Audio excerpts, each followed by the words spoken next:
Picture this for a second. You're 12 years old. You've just failed the same exam for the third time in a row. Every other kid your age is walking home tonight with a headband tied proudly around their forehead, and you're walking home with nothing but the sound of your own footsteps and the whispers trailing behind you like smoke that never quite clears. Now imagine that underneath all of that, underneath the failure, the whispers, the loneliness, there's a secret buried so deep inside your own body that even you don't know it's there. A secret that two of the most powerful clans in shinobi history spent decades trying to protect. That's where we're starting today.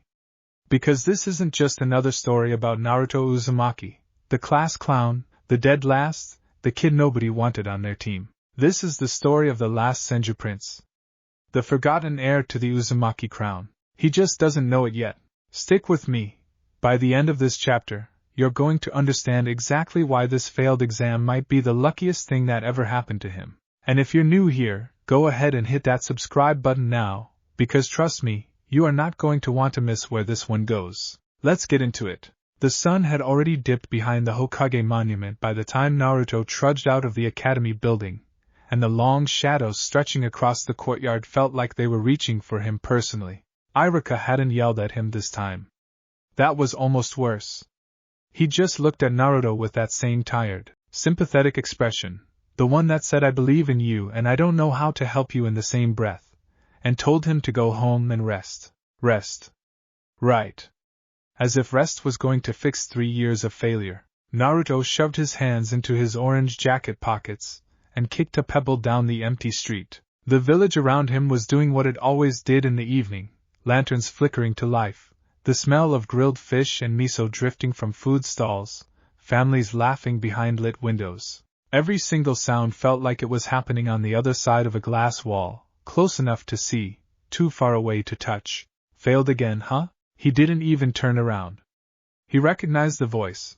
A couple of academy kids, a year ahead of him, smug little grins probably already plastered across their faces. Guess the Nine-Tails brat really is as dumb as he looks. Naruto's jaw tightened. 3 years ago, comments like that used to send him into a screaming rage, chasing after whoever said them until Iruka had to physically drag him off. Now he just kept walking. Somewhere along the way, the anger had curdled into something quieter. Something that sat in his chest like a stone. Why can't I just do it right? He replayed the exam in his mind, the clone jutsu, the same jutsu he'd failed 3 times running. Every other kid in that room could pop out a perfect double of themselves without even trying. Naruto's clones came out sickly and pale, flickering like dying candlelight, collapsing before Iruka even finished writing down the score. What's wrong with me? He didn't want to go home. Home was a small, empty apartment that never felt like it belonged to anyone, let alone him. So instead, his feet carried him somewhere else entirely, out past the edges of the village proper, toward the looming tree line where the training grounds gave way to the dense, tangled darkness of the forest's border. He wasn't supposed to be out here. Everyone knew the edge of the forest of death, not the deep interior where the Chunin exams were held, but the outer boundary trail that ran along its perimeter. Wasn't exactly forbidden, but it definitely wasn't a place 12-year-olds wandered alone after dark. The trees here grew unnaturally tall and close together, their canopies knitting into a ceiling that blotted out most of the fading light. Naruto sat down on a fallen log near the tree line and pulled his knees up to his chest. Some ninja I'm gonna be, he muttered to no one. Above him, the first stars were starting to prick through the deepening blue of the sky. He stared up at them, and for just a second, just one small, quiet second, the anger and the shame gave way to something simpler. He just felt tired. Bone tired, in a way that had nothing to do with how much sleep he'd gotten. Now, here's where things get interesting. Because what Naruto didn't know, what almost nobody in the entire village knew, save for a handful of very old, very careful people, was that he wasn't as alone out here as he thought. Something had been watching him for the better part of an hour. The man's name, for what it's worth, was Deiji Hozuki, though that name meant nothing to Naruto, and honestly, it won't matter much to us either. Because by the end of tonight, it's not going to matter much to Deiji either. He was a rogue shinobi, stripped of his rank 2 years prior after a failed information-selling scheme nearly got an entire border patrol killed. Since then, he drifted between the criminal underworld's back channels, picking up contracts too dirty for anyone with a reputation left to protect. And about 6 weeks ago, in a smoke-filled back room in a town that didn't officially exist on any map, he'd picked up a very particular, very lucrative contract. Bring proof of the Ninetales Jinchuriki's location. Payment triples if you bring a sample of his blood. Deiji didn't know, or particularly care, which foreign power wanted that information. Money was money, and he'd finally found his opening, a scrawny orphan brat wandering the tree line alone, at night, with no one around to see. He dropped from the branches without a sound. Naruto's head snapped up at the soft displacement of air, every instinct honed by years of being chased by angry shopkeepers screaming at him to run. Who's there? Deiji stepped into the dim light. A thin smile stretched across a face that hadn't seen genuine warmth in a very long time. Relax, kid. This'll only take a minute. You're not from the village. Naruto scrambled backward off the log, putting distance between them on instinct. What do you want? Just a little something of yours. Deiji's hand drifted to the kunai holster on his thigh. Won't even hurt. Much.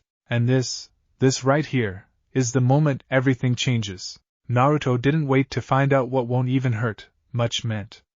He turned and ran, crashing through the underbrush, branches whipping across his face and arms as he sprinted deeper along the tree line.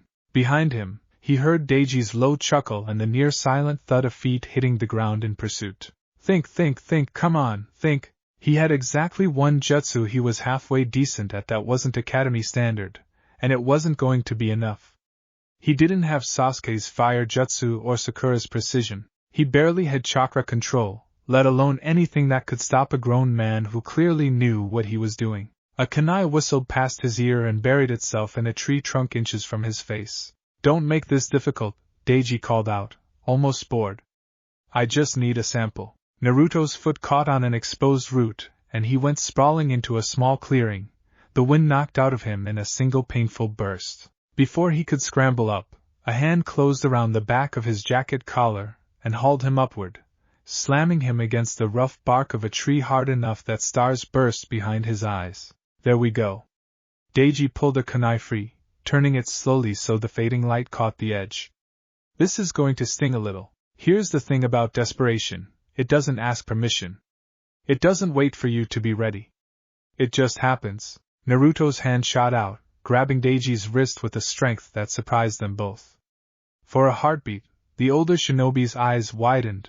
The boy's grip was far too strong for a failed academy student. What the? That was as far as he got before Naruto's forehead connected with his nose in a desperate, ugly headbutt.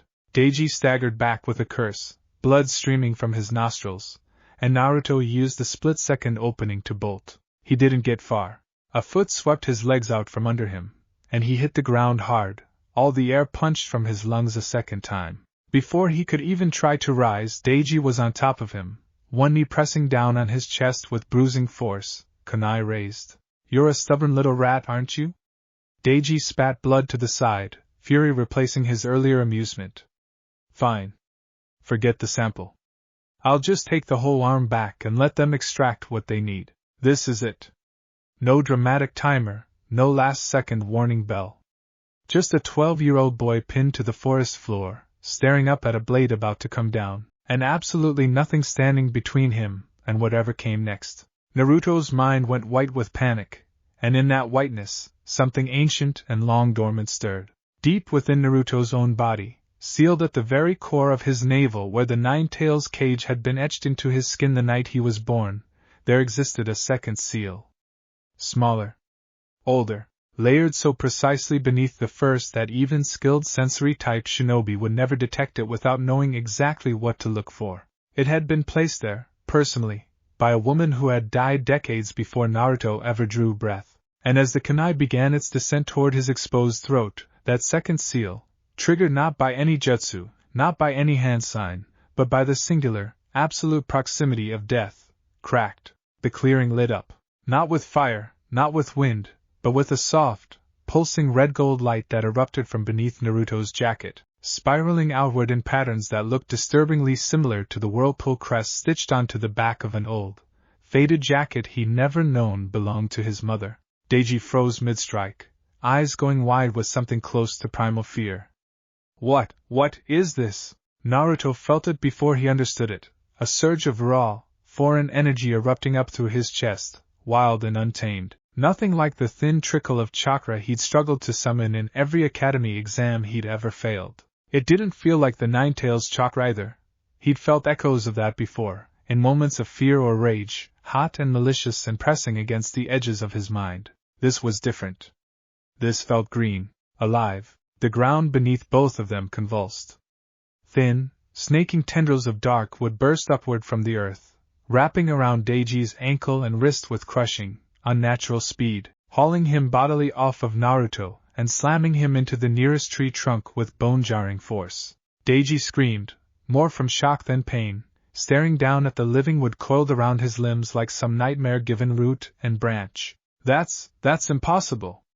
Mokutan is extinct. There's no. He didn't get to finish the thought. The world around Naruto blurred, colors bleeding into one another, sound distorting into something distant and underwater, and then, silence. Naruto opened his eyes to find himself standing not in the forest, but somewhere else entirely, a long, dim corridor lined with pipes and shallow standing water that reflected pale blue light from no visible source. He'd been here before, in dreams he never quite remembered clearly upon waking. Somewhere ahead, he could hear slow, cavernous breathing, but tonight, the corridor didn't lead toward the massive iron cage and its baleful red eyes. Tonight it branched. A second passage he never noticed before curved off to the left, illuminated by a soft, warm light entirely unlike the oppressive blue of the main hall. Naruto hesitated only a moment before curiosity, that same reckless curiosity that had gotten him into trouble his entire life, pulled him down the new path. The passage opened into a small, circular chamber. And standing in the center of it, waiting as though she had been waiting for a very long time indeed, was a woman. She looked to be in her middle years, dressed in a modest, high-collared kimono the deep crimson of dried blood, sleeves long enough to fully cover her arms, her dark red hair pulled back in a severe, practical style. There was nothing soft about her posture. She stood like someone who had spent a lifetime being underestimated and had made every single person who did so regret it. "You're late," she said, and though her tone was dry, there was warmth buried somewhere underneath it. "I've been waiting 12 years for that seal to crack, and I confess, I expected it sooner. Your mother was never this stubborn." Naruto blinked. Who are you? Where am I? Where's the... He gestured vaguely back the way he'd come, toward the corridor with the cage. "The fox is still exactly where it's supposed to be. Don't worry about him for the moment." She studied Naruto with an intensity that made him want to shrink under the weight of it, though he forced himself to stand his ground. "My name is Mito. Mito Uzumaki." The name meant absolutely nothing to Naruto, and it showed plainly on his face. Mito's mouth twitched, not quite a smile, but close. "Of course it doesn't. They would have made sure of that." She began to walk a slow circle around him, the way a teacher might study a struggling student. "Tell me, boy. What do you know of your parents?" "Nothing," Naruto admitted, the old, familiar ache rising in his chest. "Nobody will tell me anything. I don't even know their names." "That," Mito said quietly, "was meant to protect you. Though I confess, watching you fail that academy exam 3 times running, I begin to wonder if a little more information might have served you better." "Wait, you saw that?" Naruto's face went crimson with embarrassment. "I see everything you experience, when the seal allows it. Which, until tonight, was not often." She stopped circling and faced him directly. "We don't have much time before you're pulled back to your body, so listen carefully, because I will not have the chance to say this twice." Naruto swallowed hard and nodded. "You are not simply the boy the village dismisses as a failure. You are not simply the vessel that carries the Ninetales, though that burden is real, and it is yours to carry regardless of what else I tell you tonight." Mito's eyes, sharp and unblinking, held his. "You are the last living heir of 2 bloodlines that this world once went to war over." 2 bloodlines? Yeah. You heard that right.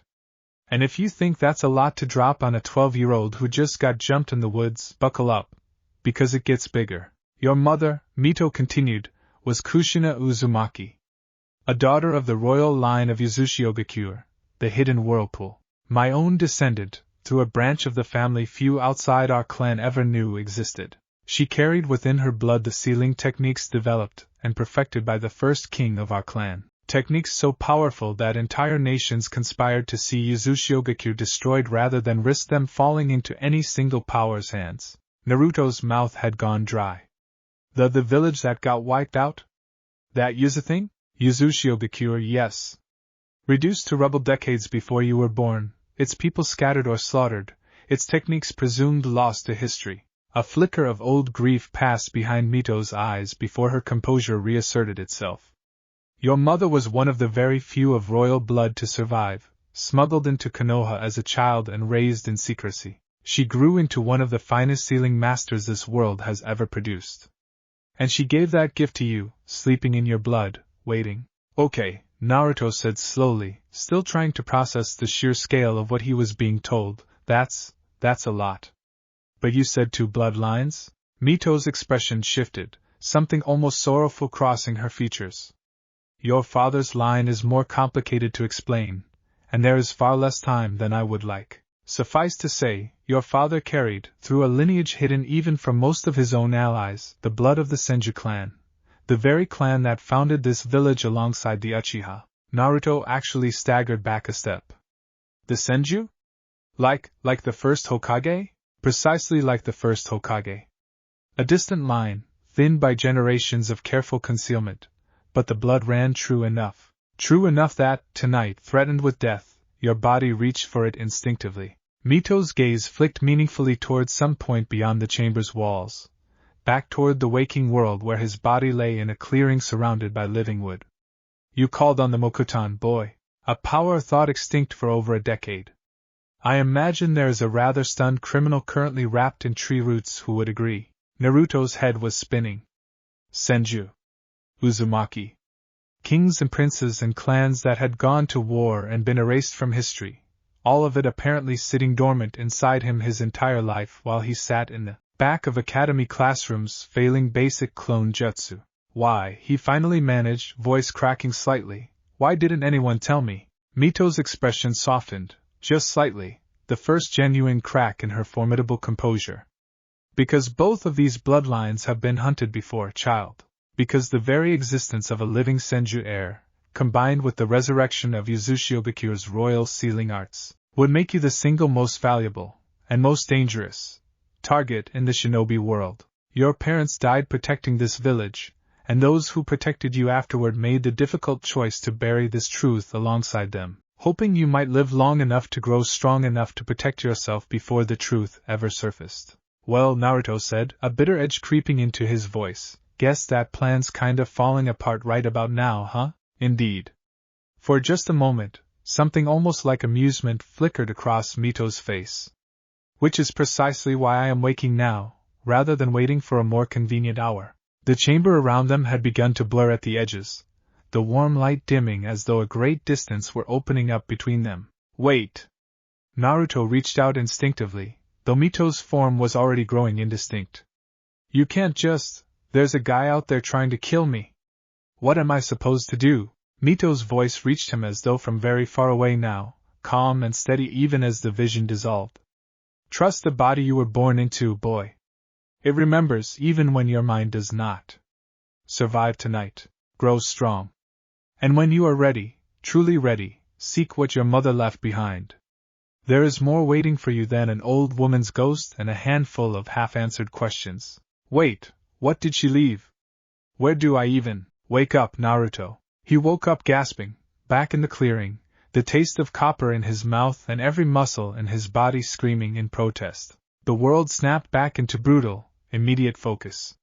Deiji was still pinned against the tree trunk, though the living wood restraints had thickened considerably in the time Naruto had been, wherever he'd been. The rogue shinobi's face had gone pale, sweat dripping despite the cool night air, his struggles growing weaker as the wood tightened incrementally around his chest. Naruto pushed himself up onto shaky arms, staring down at his own hands as though they belonged to a stranger. Faint tendrils of that same warm, green-gold energy still flickered along his skin, sinking slowly back beneath the surface like water soaking into dry earth.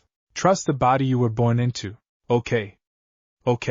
He could work with that. He didn't fully understand what had just happened, didn't understand the seal, or the woman in his mind, or the wood that had erupted from the earth like something out of a story, but understanding could wait. Right now, there was a man still very much conscious and very much furious pinned 20 feet away, and Naruto had no intention of finding out what happened when that would eventually give way. Hey, Naruto called out, forcing more confidence into his voice than he actually felt.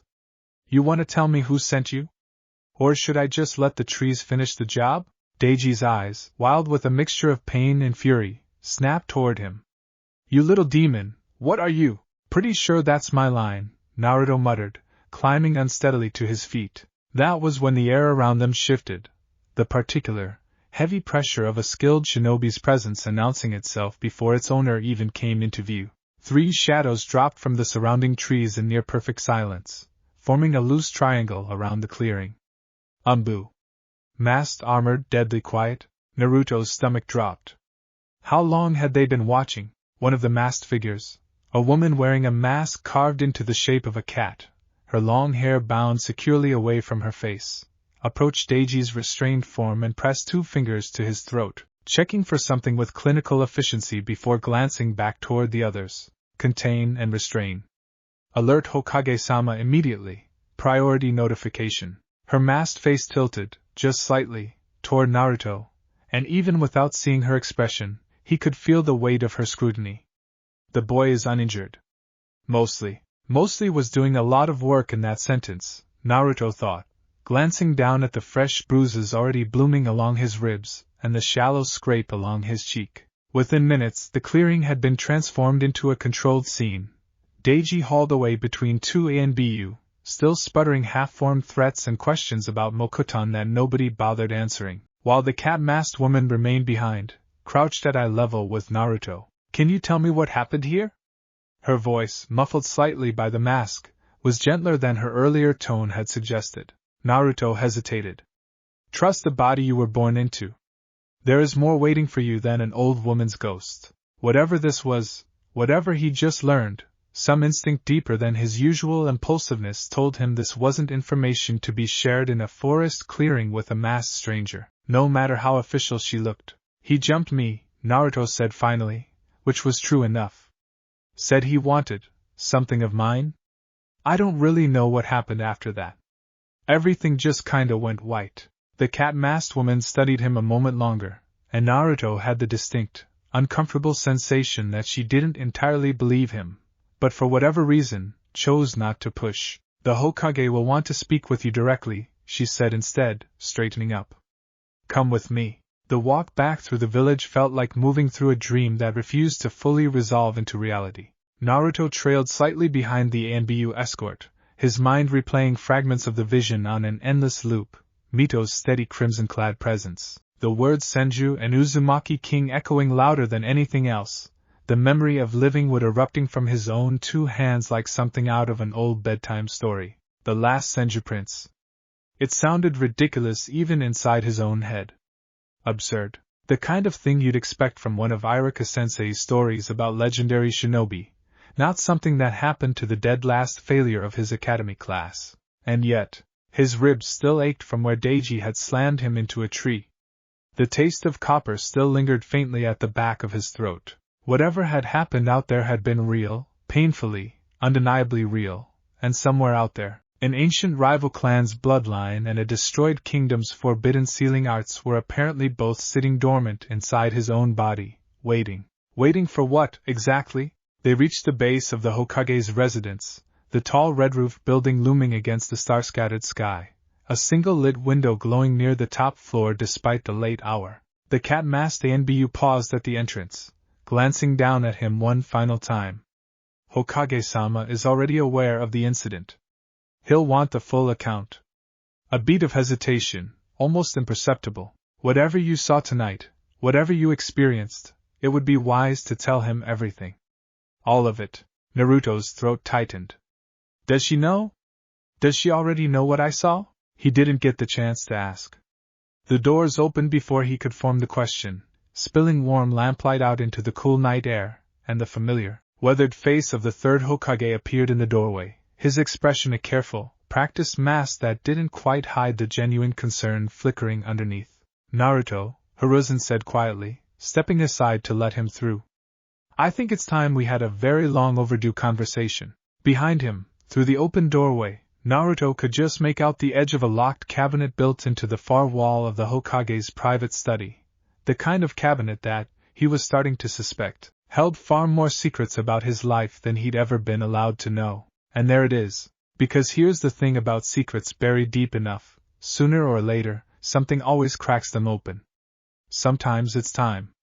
Sometimes it's love. And sometimes, like tonight, it's a rogue shinobi with a kunai and absolutely terrible timing. Naruto Uzumaki walked through those doors not knowing whether he was about to gain a family he never had, or lose the only life he'd ever known. What would you do if you found out everything you thought you knew about yourself was just the surface of something so much bigger? We're about to find out exactly what Hiruzen Sarutobi is going to reveal behind those closed doors. And trust me, what's waiting inside that locked cabinet is going to change absolutely everything. The Hokage's study smelled like old paper and pipe smoke, the kind of smell that had probably soaked so deeply into the wooden shelves and floorboards that it would never fully leave even if the room stood empty for 100 years. Naruto had been in here exactly twice before in his life, once for a stern lecture after a particularly ambitious prank involving the Hokage monument, and once to receive a scolding disguised as a birthday well-wish. Both times, the room had felt enormous, cold, official. Tonight, it felt small. Suffocatingly small. Like the walls themselves were leaning in to listen. Hiruzen Sarutobi settled slowly into the high back chair behind his desk, gesturing for Naruto to take the low seat across from him. He didn't reach for his pipe, which Naruto noted with a faint prickle of unease. The old man always reached for his pipe when he wanted a moment to think, and the fact that he didn't tonight suggested he'd already done all the thinking he needed to do. "Before you say anything," Hiruzen began, folding his weathered hands atop the desk, "I need you to understand that everything I am about to tell you was kept from you not out of cruelty, but out of necessity. I have replayed this conversation in my mind more times than you can imagine, Naruto, and in every version, I have never quite managed to make it sound as gentle as I would like." Naruto's fingers curled tightly against the fabric of his pants. "Just tell me. Whatever it is. I already got a preview tonight, so I don't think you're gonna be able to shock me much more." Something flickered across the old Hokage's face, surprise quickly smoothed over. "A preview," he repeated slowly. "Tell me exactly what you mean by that, and here's where our boy has a choice to make. Trust the man who's raised half a village worth of shinobi, or keep the strangest, most impossible secret of his life locked up a little longer." Naruto had never been particularly good at holding his tongue. Ask literally anyone who'd ever met him. But tonight, something in Mito's parting words kept echoing in the back of his skull like a warning bell. Tell him everything, the cat Master Anbiyu had said. All of it. So, haltingly, stumbling over his own words more than once, Naruto recounted it all. The ambush at the tree line, the strange red gold light, the wood that had erupted from his own hands to save his life, and finally, the vision. The dim corridor. The woman in crimson. The names that had meant nothing to him an hour ago, and now sat lodged in his chest like stones. Senju. Uzumaki. King. Prince. By the time he finished, Hiruzen had gone very quiet, his expression unreadable in the low lamplight. "Mito," the old man finally murmured, more to himself than to Naruto. Of course. Of course she would find a way, even now. "You know her?" Naruto's eyes went wide. "You know who I'm talking about. I knew her very well, in my youth." Hiruzen's gaze drifted toward the window, toward the dark shape of the Hokage monument barely visible against the night sky. Mito Uzumaki was the wife of the first Hokage, Hashirama Senju. She was also, for many years, the vessel that contained the very same tailed beast that now resides within you. Naruto's jaw dropped. Wait, she had the 9 tails before me? She did. And when the time came to pass that burden onward, she chose your mother. A ghost of something like grief passed behind the old man's eyes. It seems, even in death, she chose to leave you a good deal more than a burden. See, this is the part where most kids would probably need a minute to sit with all that. Naruto Uzumaki is not most kids. Okay, but, the Senju thing. The wood stuff. That's not just some ghost lady's chakra, right? She said that came from my dad? Hiruzen's expression grew heavier, the weight of decades of careful secrecy settling visibly onto his shoulders. He rose slowly from his chair, moving toward the tall cabinet built into the far wall of the study. The very same cabinet Naruto had glimpsed through the open doorway earlier that night. His weathered fingers traced a complex, practiced pattern across its surface, and Naruto watched with growing fascination as faint lines of chakra briefly illuminated across the wood grain before the cabinet's lock released with a soft, mechanical click. What I am about to show you, Hiruzen said quietly, very few people currently living have ever seen. I would ask that you treat it with the seriousness it deserves. He withdrew a slim, unassuming wooden box, setting it carefully on the desk between them before opening its lid. Inside, resting atop a bed of faded silk, sat two things: a small, worn photograph, its edges soft with age, and a folded piece of parchment bearing an official Hokage seal that looked considerably older than Naruto himself. Naruto reached for the photograph first, hands trembling slightly as he lifted it into the lamplight. It showed a young man, perhaps in his early 20s, with wild, spiky blonde hair and an easy, confident grin that felt strangely, achingly familiar. Naruto had seen that exact expression staring back at him from mirrors and store windows his entire life without ever understanding why. Beside the young man stood a woman with fierce red hair pulled back from an equally fierce face, one arm looped affectionately, almost possessively, around his shoulders. That, Hiruzen said softly, is your father. Minato Namikaze. Naruto turned the name over in his mind, testing its weight, waiting for some flicker of recognition. Nothing came. It was just a name, unfamiliar and strange, attached to a face that somehow already felt like his own. And beside him, Hiruzen continued, is your mother. Kushina Uzumaki. Naruto's throat tightened painfully. She's really pretty. She was fierce, and brilliant, and utterly terrifying when provoked, Hiruzen said, and for just a moment, something almost like fondness crept into his weathered voice. Much like someone else I've had the privilege of watching grow up. Naruto didn't trust himself to respond to that. He just kept staring down at the photograph, at two strangers who had somehow, impossibly, made him. Your father, Hiruzen went on, more carefully now, was known to the world as the fourth Hokage. A prodigy without equal in his generation. But what almost no one outside this room currently knows is that Minato Namikaze's lineage traced back, through a branch carefully concealed for 3 generations, to the Senju clan itself. A distant cousin line, thin nearly to nothing by the time it reached him, but genuine nonetheless. So that's why the wood stuff happened. Because of him. Naruto's voice came out smaller than he intended. In part, yes. Though bloodlines of that nature rarely express themselves so dramatically, or so suddenly, without significant provocation. Hiruzen's gaze grew sharper, more clinical. Tell me again, precisely, what you felt in the moments before the wood emerged. Naruto swallowed hard, forcing himself back through the memory. I thought I was gonna die. Like, actually die. And it just happened.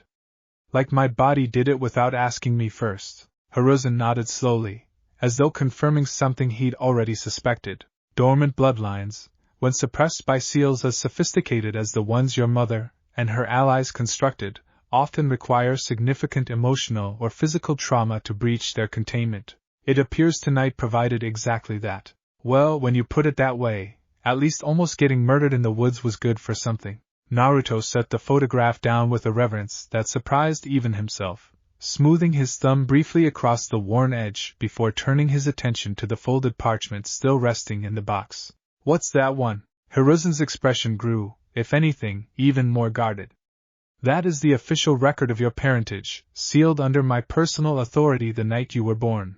It has never been shown to another living soul outside of myself and a very small handful of trusted advisors, several of whom are no longer among us. He lifted the parchment carefully, though he did not yet unfold it fully. Your father made a great many enemies in his lifetime, Naruto. He ended the third great shinobi war through sheer, singular skill, earning himself a reputation, and a nickname, that struck fear into the hearts of entire enemy nations. HeyWhat-If, in particular, has never fully forgiven the loss of life he inflicted upon their forces. Wait, so if people knew I was his kid, they would very likely attempt to eliminate you before you ever had the chance to grow into his equal, or worse, attempt to seize you for their own purposes. Hiruzen's voice had gone hard, the weight of old grief and older strategy audible beneath the words. And that concern, painful as it is to admit, was compounded 100-fold by what your mother carried within her own blood. All right, here we go. This is the part you've all been waiting for. The Uzumaki thing, Naruto said quietly. The king? Tell me about that part.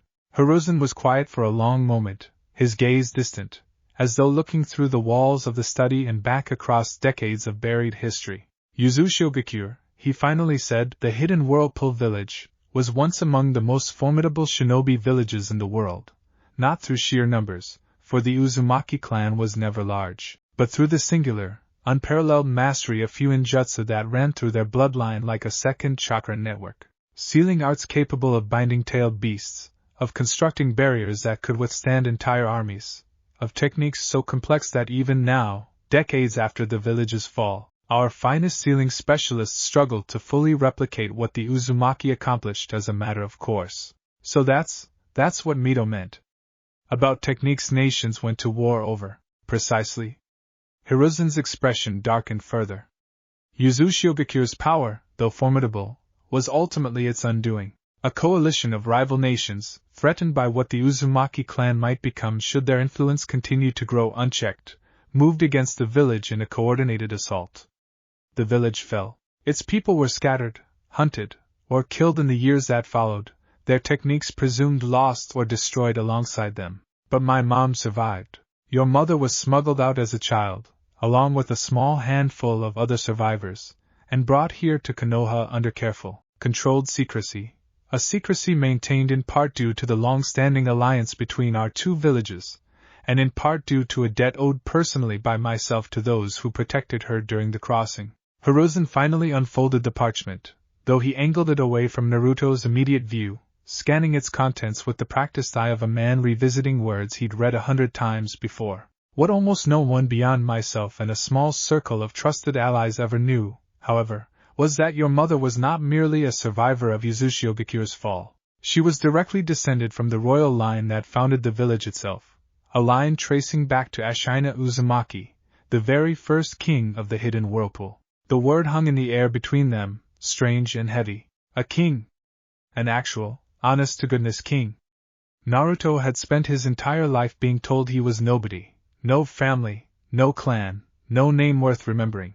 And now, in the span of a single evening, he'd apparently gone from the village embarrassment to the last surviving descendant of not one, but two of the most powerful bloodlines in shinobi history. So Naruto struggled to find the right words. I'm like royalty? Actual royalty? By blood, yes. Though I would caution you, quite seriously, against allowing that fact to inflate your already considerable ego. A faint, dry note of humor crept briefly into Hiruzen's tone before sobering once more. Ashina Uzumaki was not merely a political figurehead, Naruto. He was, by every historical account that survives, the single most accomplished sealing master the shinobi world has ever produced. Techniques bearing his direct authorship are referenced, in hushed and reverent tones, even in scrolls belonging to villages that had no direct contact with Uzushiogakure whatsoever. His personal research, assuming any of it survived the village's destruction, would represent an almost incalculable font of knowledge and power. And you think some of that stuff is still around? That my mom had it? Hiruzen set the parchment down and met Naruto's eyes directly, his expression grave. Your mother was, without exaggeration, one of the finest sealing specialists this village has ever known, a fact very few outside our most senior shinobi ranks were ever permitted to learn. I have every reason to believe she carried with her, both in knowledge and in physical record, fragments of her ancestors' original research. Naruto's heart hammered against his ribs. Where? Where is it? That, Hiruzen said carefully, is a question I cannot fully answer tonight. Your mother, in the final months before your birth, grew increasingly concerned about threats both foreign and, troublingly, closer to home. She took great pains to secure her most valuable possessions and research in a manner accessible only to a direct blood heir, a security measure sophisticated enough that even I, despite considerable effort in the years since, have been unable to breach it. So there's, like, a vault? Somewhere in the village? Somewhere, Hiruzen confirmed, though I confess I do not know its precise location. Your mother was, if you will forgive the characterization, exceptionally private regarding matters of clan security, even with those she trusted most. A faint, almost fond exasperation crossed his face. It would not surprise me in the slightest to learn she hid something of that magnitude in plain sight, trusting that only someone who truly understood her legacy would ever think to look great. So somewhere in this village there's a hidden vault containing the secrets of the most powerful sealing master in shinobi history, and the only clue we've got is your mom was sneaky. Cool. Naruto sat back in his chair, the enormity of everything he'd learned tonight finally beginning to press down on him with real, physical weight. 2 bloodlines, 2 clans that entire nations had gone to war over. A father who'd ended a world war through sheer skill, and a mother who'd carried the last living legacy of a murdered kingdom. And somewhere out there, tonight, at least one person already knew enough to come hunting for a sample of his blood. Old man, Naruto said slowly, the childhood nickname slipping out unconsciously, that guy who attacked me. He said something before the wood stuff happened. Called it impossible. Said Mokutan was extinct. Hiruzen's expression sharpened considerably. He recognized it specifically? Yeah. And then the ANBU showed up and hauled him off before I could ask him anything else. That, Hiruzen said grimly, is precisely the kind of complication I had hoped we might have more time to prepare for. He rose from his desk, moving to the window, his hands clasped tightly behind his back as he stared out at the sleeping village below. The interrogation of your attacker is already underway. I intend to learn precisely who commissioned him, and how much of tonight's incident has already reached outside ears. But I will not lie to you, Naruto, the fact that your abilities manifested so visibly, in a location so close to the village's edge, is a genuine concern. So what do I do? The question came out smaller, more uncertain than Naruto intended. I don't even know how I did any of that stuff. What if it happens again and I can't control it? Hiruzen turned back from the window, and for the first time that evening, something almost paternal softened the deep lines of his aged face. That, young man, is precisely why I have no intention of sending you back out into the world tonight without a plan already in motion. He returned to his desk, retrieving a fresh sheet of paper and beginning to write with quick, practiced strokes. I have, for some years now, kept a particular contingency in reserve, should the day ever come that your bloodlines began to manifest. There exists, within this village, a man who once served under the Senju clan directly, in the years before its numbers dwindled so severely. He is old now, long retired from active duty, but his knowledge of Mokutan fundamentals remains unmatched by anyone currently living within these walls. You want me to train with him?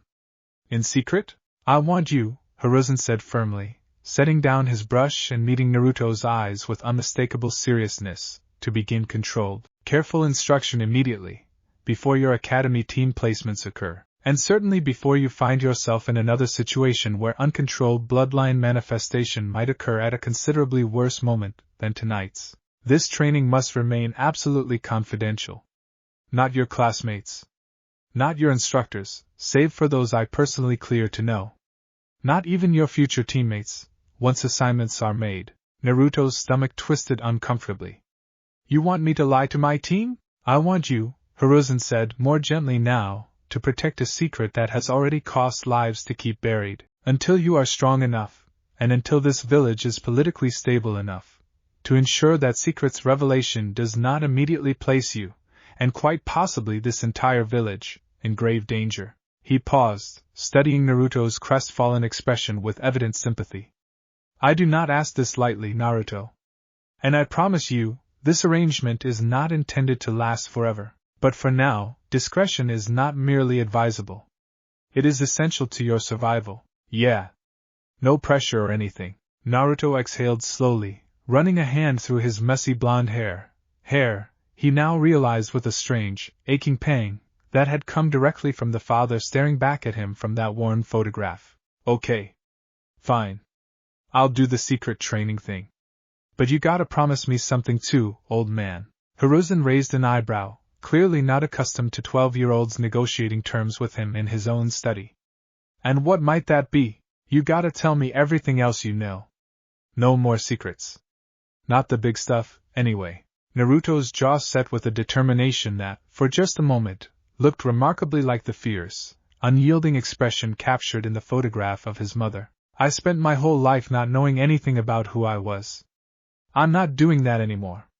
Not now that I finally know there's actually something to know. For a long moment, Hiruzen simply studied him, the boy who had spent years being underestimated, dismissed, overlooked by nearly everyone around him, now sitting straighter in his chair than Naruto could ever remember sitting before. Very well, the old Hokage finally said, something that might have been pride flickering behind his tired eyes. You have my word, Naruto. No more secrets of that magnitude, though I will ask, in turn, that you exercise patience regarding the pace at which some of these truths are revealed. Some knowledge is dangerous not merely to withhold, but to receive too quickly. Naruto nodded slowly, though privately he suspected patience was going to be considerably harder to manage than the old man was hoping. The meeting stretched on for the better part of another hour, details settling into place with the careful, methodical precision of a man who had clearly spent considerable time preparing contingencies he'd hoped never to need. Naruto would begin covert training 2 mornings a week, before official academy hours, with a retired shinobi named Toby Kane, a former Senju clan attendant who had, decades ago, served in a support capacity to Hashirama Senju's inner circle before the clan's numbers dwindled and Toby drifted into quiet retirement. The training, Hiruzen explained, would focus first and foremost on basic control, meditation, chakra sensing, and careful, deliberate attempts to reproduce the wood-release phenomenon under controlled, monitored circumstances, rather than the desperate, life-threatening trigger that had unlocked it tonight. Fuinjutsu instruction, meanwhile, would have to wait. Your mother's techniques, Hiruzen cautioned, are not something to be approached carelessly. Fuinjutsu of that caliber, attempted without proper foundation, can be lethal to the user as easily as to any target. Until we recover whatever materials she left behind, and until you have developed sufficient baseline chakra control, that particular door remains closed. By the time Naruto finally rose to leave, the sky outside had shifted from deep black toward the faint, bruised purple that preceded dawn. His body ached with exhaustion, both physical and emotional, in a way that felt entirely different from any tiredness he'd experienced before. One more thing, Hiruzen said, as Naruto reached the study door. Naruto paused, glancing back. Whatever you may learn about yourself in the days and weeks to come, the old Hokage said quietly, know this above all else. Your parents did not choose their bloodlines to define you. They chose, in the end, to give their lives protecting this village, protecting you, because they believed, wholeheartedly, in who you might become on your own merit. Do not let the weight of 2 crowns convince you that you were ever anything less than enough on your own. Naruto's throat tightened uncomfortably, and he nodded quickly, not entirely trusting his voice in that moment. Yeah. Okay. Got it, old man. He slipped out into the cool pre-dawn air, the village around him utterly silent, wrapped in that peculiar hush that exists in the last hour before the world wakes up properly. Somewhere behind him, in a holding cell deep beneath the village, a rogue shinobi named Deiji Hozuki sat under active interrogation, forced to answer increasingly pointed questions about exactly who had commissioned his attack, and exactly how much information about tonight's incident had already slipped beyond the village's careful control. Naruto didn't know any of that yet. He just knew that somewhere out there, in a world considerably larger and more dangerous than he'd understood 12 hours earlier, there were people who already wanted a piece of him, and he had absolutely no idea how many more of them were waiting. But here's the thing about secrets, even the best-kept ones eventually develop cracks, because unbeknownst to Naruto, unbeknownst even to Hiruzen Sarutobi himself, a solitary figure had lingered at the very edge of the forest clearing earlier that night, watching the entire encounter unfold from a well-concealed vantage point in the high branches above. This figure had witnessed the wood erupt from a supposedly ordinary academy failure's hands, had watched, with sharp, calculating interest, as ANBU descended to contain and conceal the incident with practiced, professional efficiency, and had slipped away into the darkness long before any of them thought to look up. Who was watching? What do they already know? And how long until that secret finds its way to exactly the kind of ears Hiruzen Sarutobi has spent 12 years trying to keep it from? We're not answering any of that today. But trust me, it's coming, and it's coming faster than anyone in that study tonight would like. For now, Naruto's got 2 mornings a week, an old retired shinobi with a lot to teach him, and a body that apparently remembers secrets his mind hasn't caught up to yet. 4 days had passed since the incident at the tree line, and in that time, Naruto had learned exactly one important lesson about keeping a life-altering secret. It was a lot harder than it looked. He'd nearly blurted the whole thing out to Iruka-sensei twice already. Once during a particularly boring lecture on chakra theory, when the man had casually mentioned wood-based nature transformation as a historical footnote, and once during lunch, when Choji had asked why Naruto seemed so distracted lately. Both times, Naruto had caught himself at the last second, forcing the words back down with a strained laugh and a hasty change of subject. Being a secret prince is exhausting, he thought grimly, trudging along the narrow dirt path that wound behind the old training grounds on the village's eastern edge, well before the sun had fully cleared the horizon. Nobody warns you about that part. The meeting point Hiruzen had arranged sat tucked behind a stand of overgrown trees, far enough from the main training fields that stray academy students wouldn't stumble across it during their own early morning practice. A small, unassuming wooden building stood at the clearing's edge, more shed than house, really, its wooden boards weathered gray with age, a thin trail of smoke already curling from a narrow chimney pipe despite the early hour. Naruto hesitated at the tree line, suddenly nervous in a way he hadn't quite anticipated. What if this old guy expected him to already know stuff? What if he failed at this the same way he failed at everything back in the academy? Well, only one way to find out. He squared his shoulders and walked forward. The door of the small building creaked open before he even reached it, revealing a stooped, elderly man leaning heavily on a gnarled wooden cane, his face a roadmap of deep wrinkles beneath a thin crown of white hair. His eyes, though sharp, pale gray, missing absolutely nothing, belonged to someone considerably younger than his weathered exterior suggested. "You're late," the old man said, in a voice that carried more amusement than genuine irritation. I'm actually early, old man. The sun's not even all the way up yet. Early is late, if you were meant to arrive before the birds started singing. The old man's mouth twitched, something that might have eventually become a smile if given enough encouragement. Toby Kane. You'll address me as Kane-sensei, or simply Kane, whichever you find easier to remember given how thoroughly the academy seems to have failed at teaching you basic discipline. Naruto bristled slightly at that. Though something about the old man's tone lacked real venom, it felt more like teasing than genuine insult, an observation rather than an attack. Hey, I'm not that bad. You failed your graduation exam 3 consecutive times. Kane's pale eyes glinted with dry humor. Forgive me if I reserve judgment until I've had the opportunity to form my own opinion. Okay. Fair. Rude but fair. Kane turned without further preamble and led the way around the side of the small building, into a modest clearing ringed by tall, old trees that Naruto hadn't noticed from the front approach. Unlike the surrounding forest, though, something about these particular trees felt different, their bark unusually smooth in places, their branches oddly, deliberately shaped, as though grown with intention rather than left to nature's whims. You did this? Naruto asked, staring up at the canopy with unconcealed wonder. A lifetime ago, when my knees still allowed for such indulgences. Kane lowered himself carefully onto a wide, flat stone that had clearly been placed there for exactly this purpose, resting both hands atop his cane. I served for many years under the Senju clan directly, in a support capacity, not a bloodline user myself, you understand, merely someone entrusted with understanding the fundamentals well enough to assist those who were.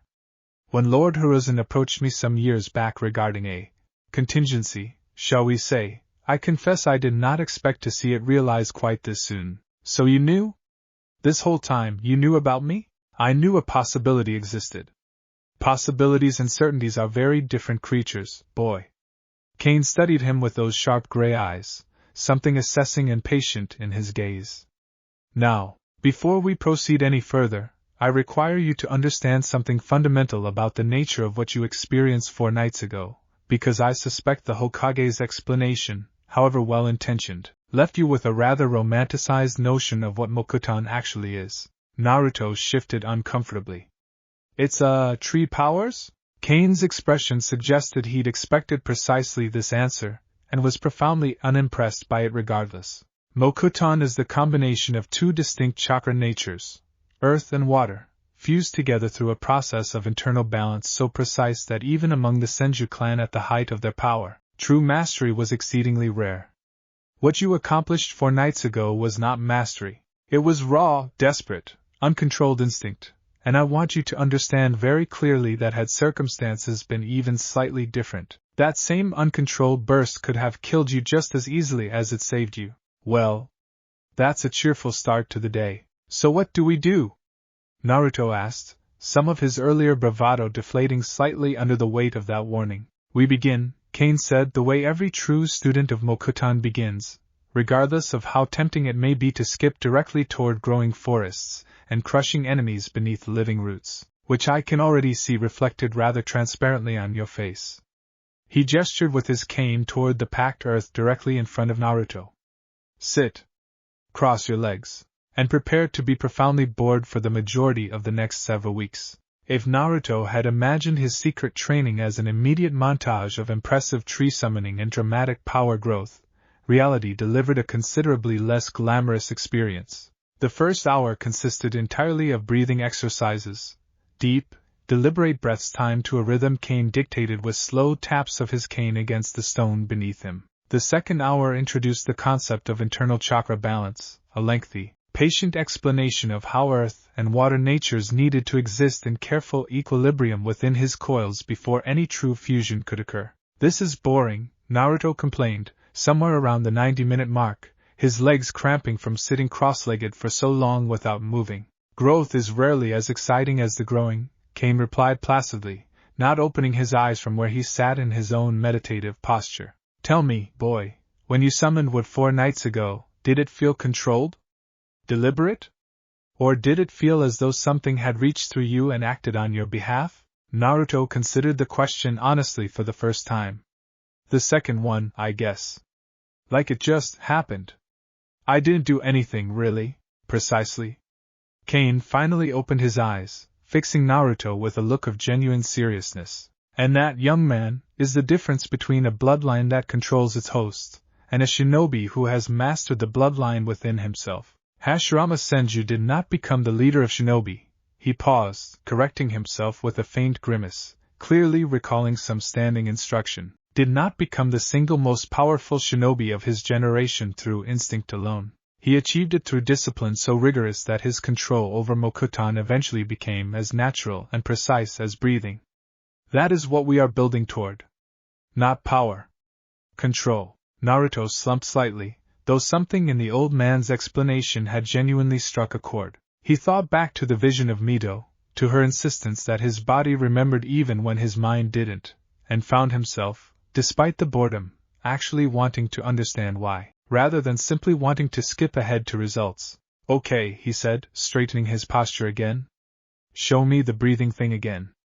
I think I messed up the rhythm somewhere. Something in Kane's weathered expression shifted, subtle, but genuine. Not quite pride, not yet, but perhaps the first flicker of reconsidered opinion. Very well. Again, from the beginning. The weeks that followed settled into an uneasy, exhausting rhythm. 2 mornings a week, Tuesdays and Fridays, chosen deliberately for their distance from each other. Naruto rose well before dawn to make the trek to Kane's hidden clearing, enduring hours of meditation, chakra theory, and painfully slow, incremental exercises in nature transformation before racing back across the village to make it to the academy on time, exhausted and often disheveled in a way that drew increasingly curious looks from his classmates.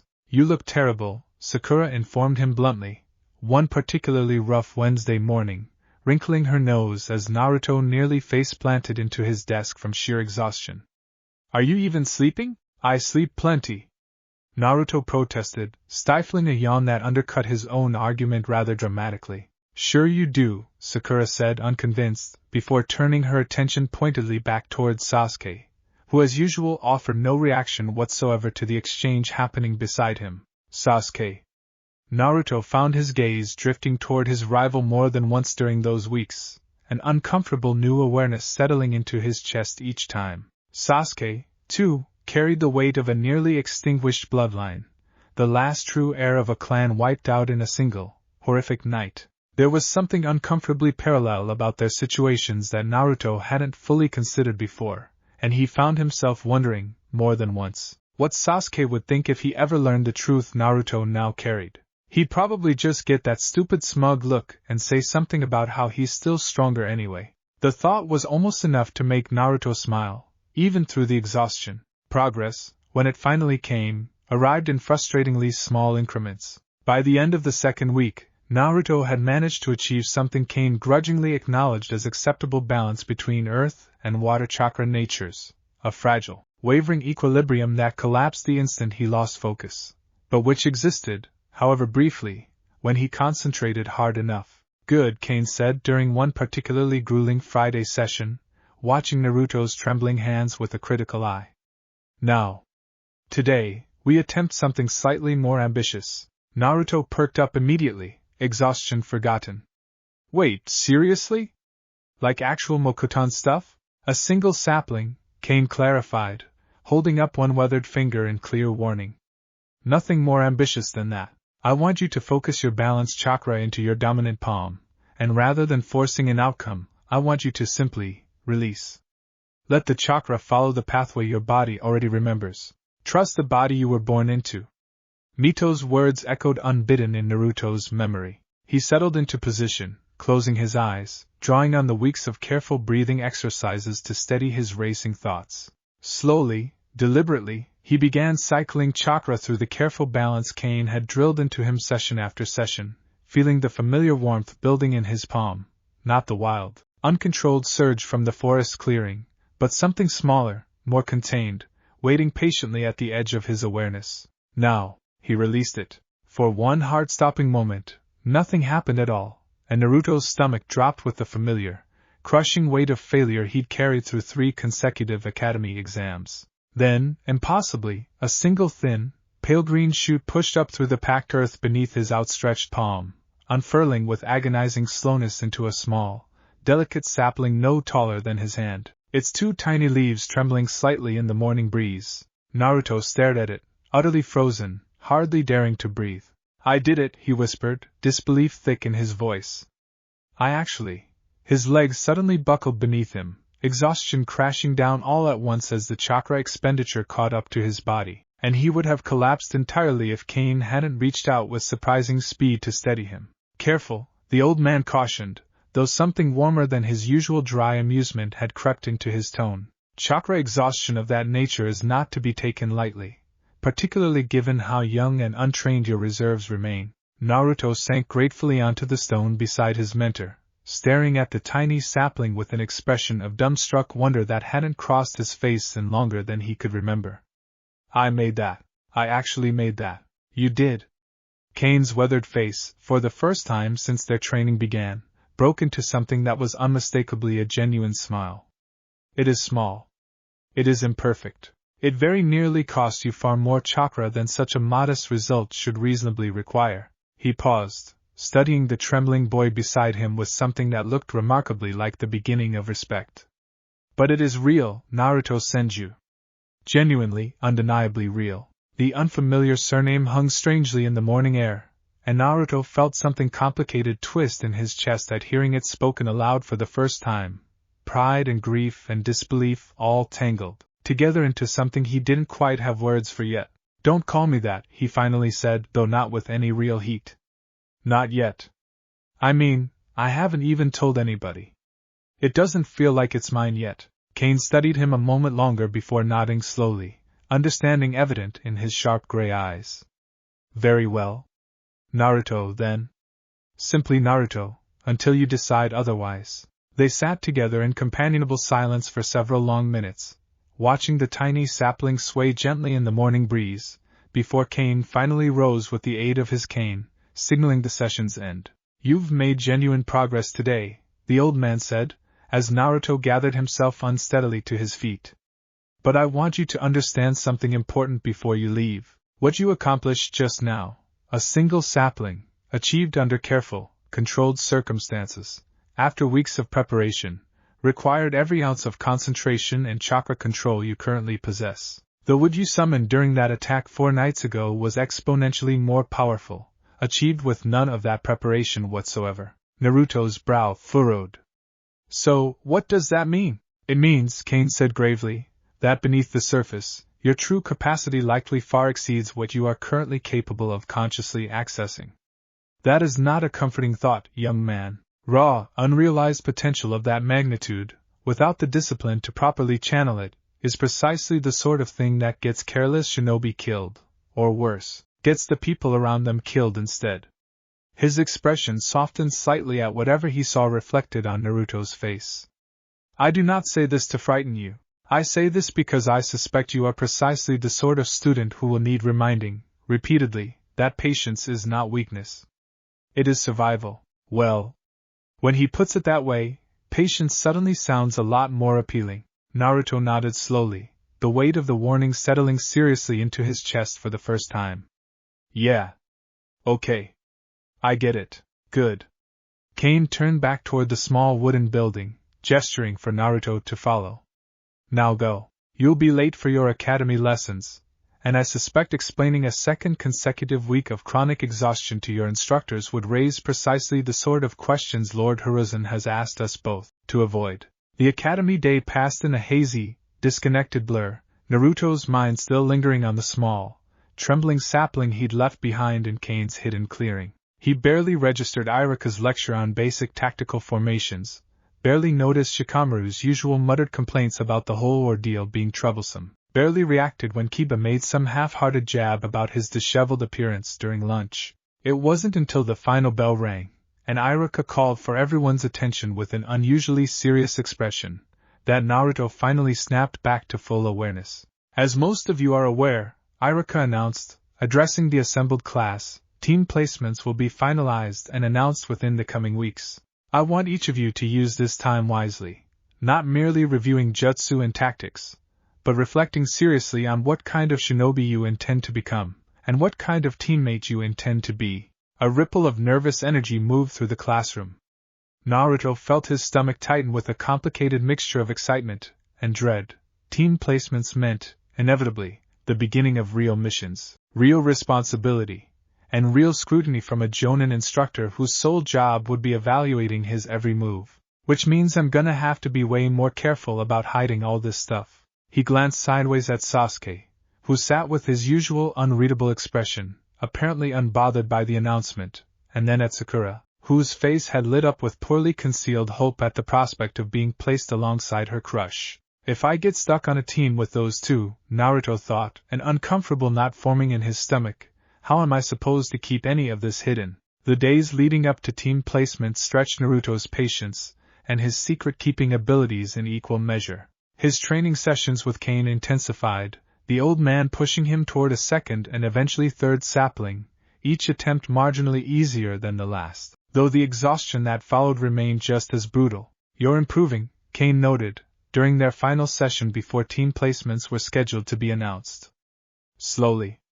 But improving nonetheless. Slowly is right, Naruto grumbled, wiping sweat from his brow despite the cool morning air. I still can't do anything even close to what happened during the attack. And you likely won't, not for a considerable time yet, without similarly extreme provocation. Kane fixed him with a pointed look. Which is precisely why I continue to stress control above all else. Raw power triggered by desperation is unreliable and dangerous. Power summoned deliberately, through discipline, is a tool. I would very much prefer you become a shinobi who wields a tool, rather than one perpetually at the mercy of a desperate impulse.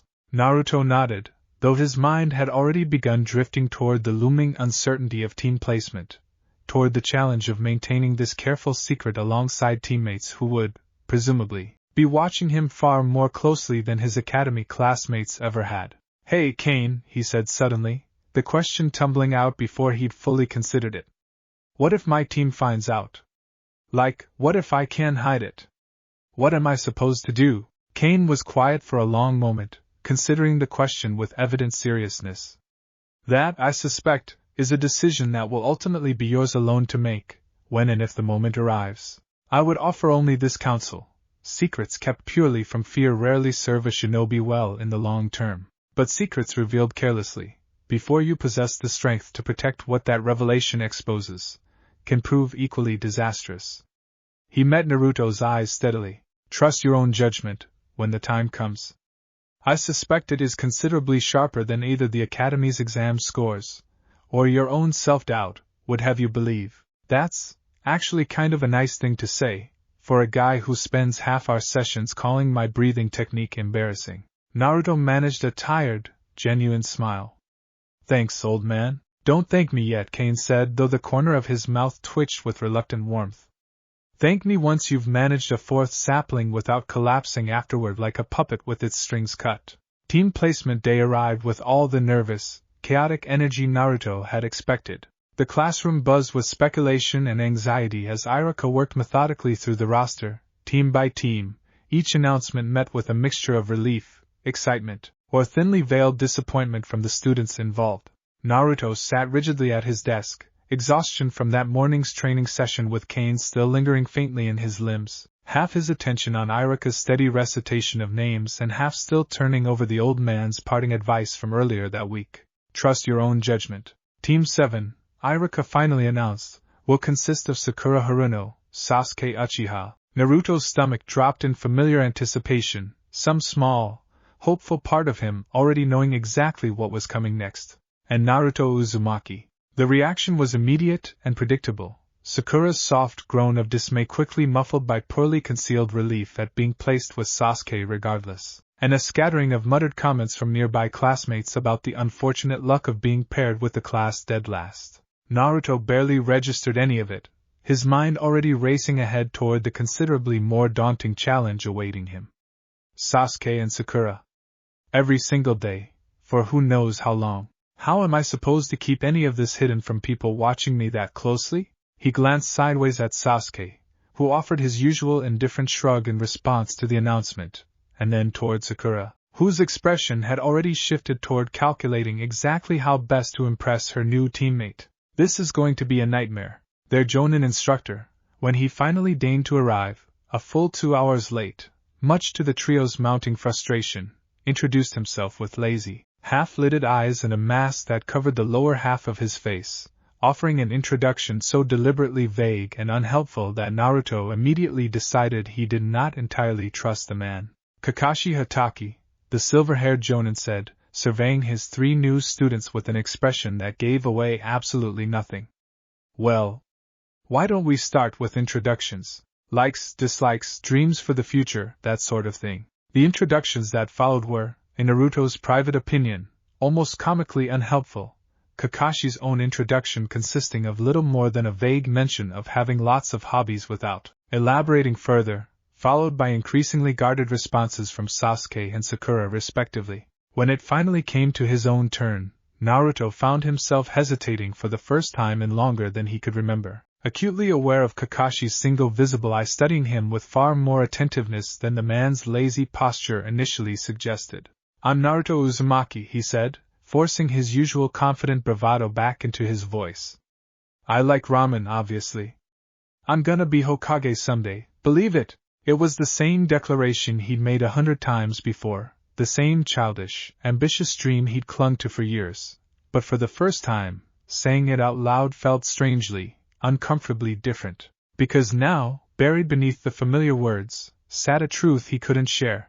That becoming Hokage wasn't just an ambitious dream born from loneliness and a desire for recognition anymore. It was tangled up now with bloodlines and legacies and a murdered kingdom's forgotten king, with a mother who died protecting a secret he was still barely beginning to understand. Kakashi's visible eye lingered on him a fraction longer than strictly necessary, something unreadable flickering behind that lazy, half-interested expression. Does he know something? Can he tell? Right, Kakashi said finally, breaking whatever momentary tension had settled over the group. Well, now that we've all gotten wonderfully acquainted, I suppose it's time to discuss your first genuine test as a team. The Bell test, as it turned out, proved to be exactly the kind of grueling, deliberately unfair challenge Naruto had half expected from a Jonin instructor who'd shown up 2 hours late without so much as an apology. Kakashi's explanation was maddeningly simple in its cruelty. retrieve one of 2 bells from his belt before the timer expired, or be sent back to the academy, denied genin status entirely. Only 2 bells for 3 of us, Naruto thought grimly, crouched in the underbrush at the edge of their designated training ground. Somebody's definitely getting left behind. What followed was, by Naruto's own private assessment, a fairly embarrassing display of teamwork, or rather, the complete absence of it. Sasuke moved independently, relying on raw skill and academy-honed jutsu in a series of increasingly frustrated solo attempts. Sakura, initially caught by a startlingly effective genjutsu, spent much of the exercise incapacitated entirely, and Naruto himself, true to his usual impulsive nature, launched directly into a series of increasingly reckless direct assaults, each one ending in swift, almost lazy defeat at Kakashi's hands. It was during his 3rd attempt, significantly more desperate than the previous 2, chakra reserves dwindling rapidly, that something small, almost imperceptible slipped through his careful restraint. Cornered, exhausted, and genuinely frustrated by his own repeated failures, Naruto lashed out with a wild punch that Kakashi easily sidestepped, but as the Jonin's counter came in, faster and more precise than Naruto could hope to match, something in his chakra reflexively surged in response to the perceived threat, a faint, almost imperceptible flicker of warmth pulsing briefly through his coils before Naruto forcibly clamped down on it with every ounce of the control Kane had spent weeks drilling into him. It lasted less than a second. A brief, subtle distortion in the surrounding chakra, gone almost as quickly as it appeared. But Kakashi's single visible eye narrowed, just slightly, as he easily pinned Naruto to the ground moments later, declaring the exercise's 3rd failure with his usual lazy indifference. "You're out of chakra faster than I'd expect from someone your age," Kakashi observed, releasing his hold and stepping back, his tone carefully casual in a way that didn't quite match the sharp, assessing look in his eye. "Interesting reserves you've got there, Naruto. Curious, considering your academy scores." Naruto's heart hammered uncomfortably against his ribs. "Yeah, well, guess I'm just, naturally talented like that." Kakashi's visible eye crinkled slightly, the barest suggestion of a smile hidden somewhere beneath his mask, though something considerably more calculating lurked behind the expression. "Naturally talented, right." He turned away, addressing the group at large as though the exchange hadn't happened at all. "Regardless, it's clear none of you have grasped the actual point of this exercise. Think carefully about what I just said, and we'll try again after a short break." He noticed something. He definitely noticed something. Naruto swallowed hard, watching Kakashi's retreating back with a growing, uneasy certainty that whatever careful secret he'd been guarding for the past few weeks had just developed its very first crack, right in front of the one person whose entire job was noticing exactly the kind of details Naruto could least afford to have noticed. This is bad. This is really, really bad. Because here's the thing about Jonin-sensei who've survived as long as Kakashi Hatake has. They don't get that good by ignoring the details that don't quite add up.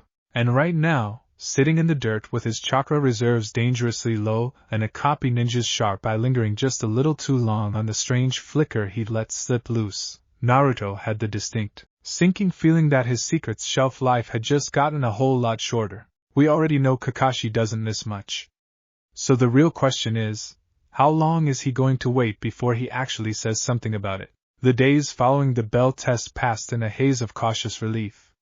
Kakashi hadn't said anything further about the strange chakra flicker he'd noticed, hadn't so much as brought it up again, and Naruto had allowed himself to hope, tentatively, that maybe the man had simply written it off as an odd fluke. He should have known better than to hope for something that easy. Pack for an extended mission, Kakashi instructed the team, barely a week after their official formation, his tone carrying the same lazy indifference he applied to nearly everything. "We've been assigned an escort mission. C rank, so nothing too demanding. A bridge builder needs protection on his journey home." A bridge builder? How dangerous could that possibly be? Naruto would look back on that thought, in the weeks to come, with a considerable amount of bitter irony. The client, an older man named Tazuna, smelled faintly of the sea and carried himself with the particular weariness of someone who'd been fighting a losing battle for a very long time. He also, Naruto noted with some suspicion, seemed considerably more nervous than a simple C-rank escort mission ought to warrant. That suspicion proved entirely justified less than a day into their journey, when two figures burst from a roadside puddle in a spray of water and chain, wrapping Kakashi in razor-edged links before the Jonin could so much as react. Wait, that's not… Naruto's mind barely had time to process the sight of his sensei being torn apart before it registered, with dawning horror, that it had been nothing more than a substitution, a decoy, cleverly disguised, leaving the real Kakashi safely concealed elsewhere while his team scrambled to respond to two enemy Chunin now bearing down on them with lethal, gauntlet claws. What followed was chaos, brief, brutal, and entirely too close for comfort.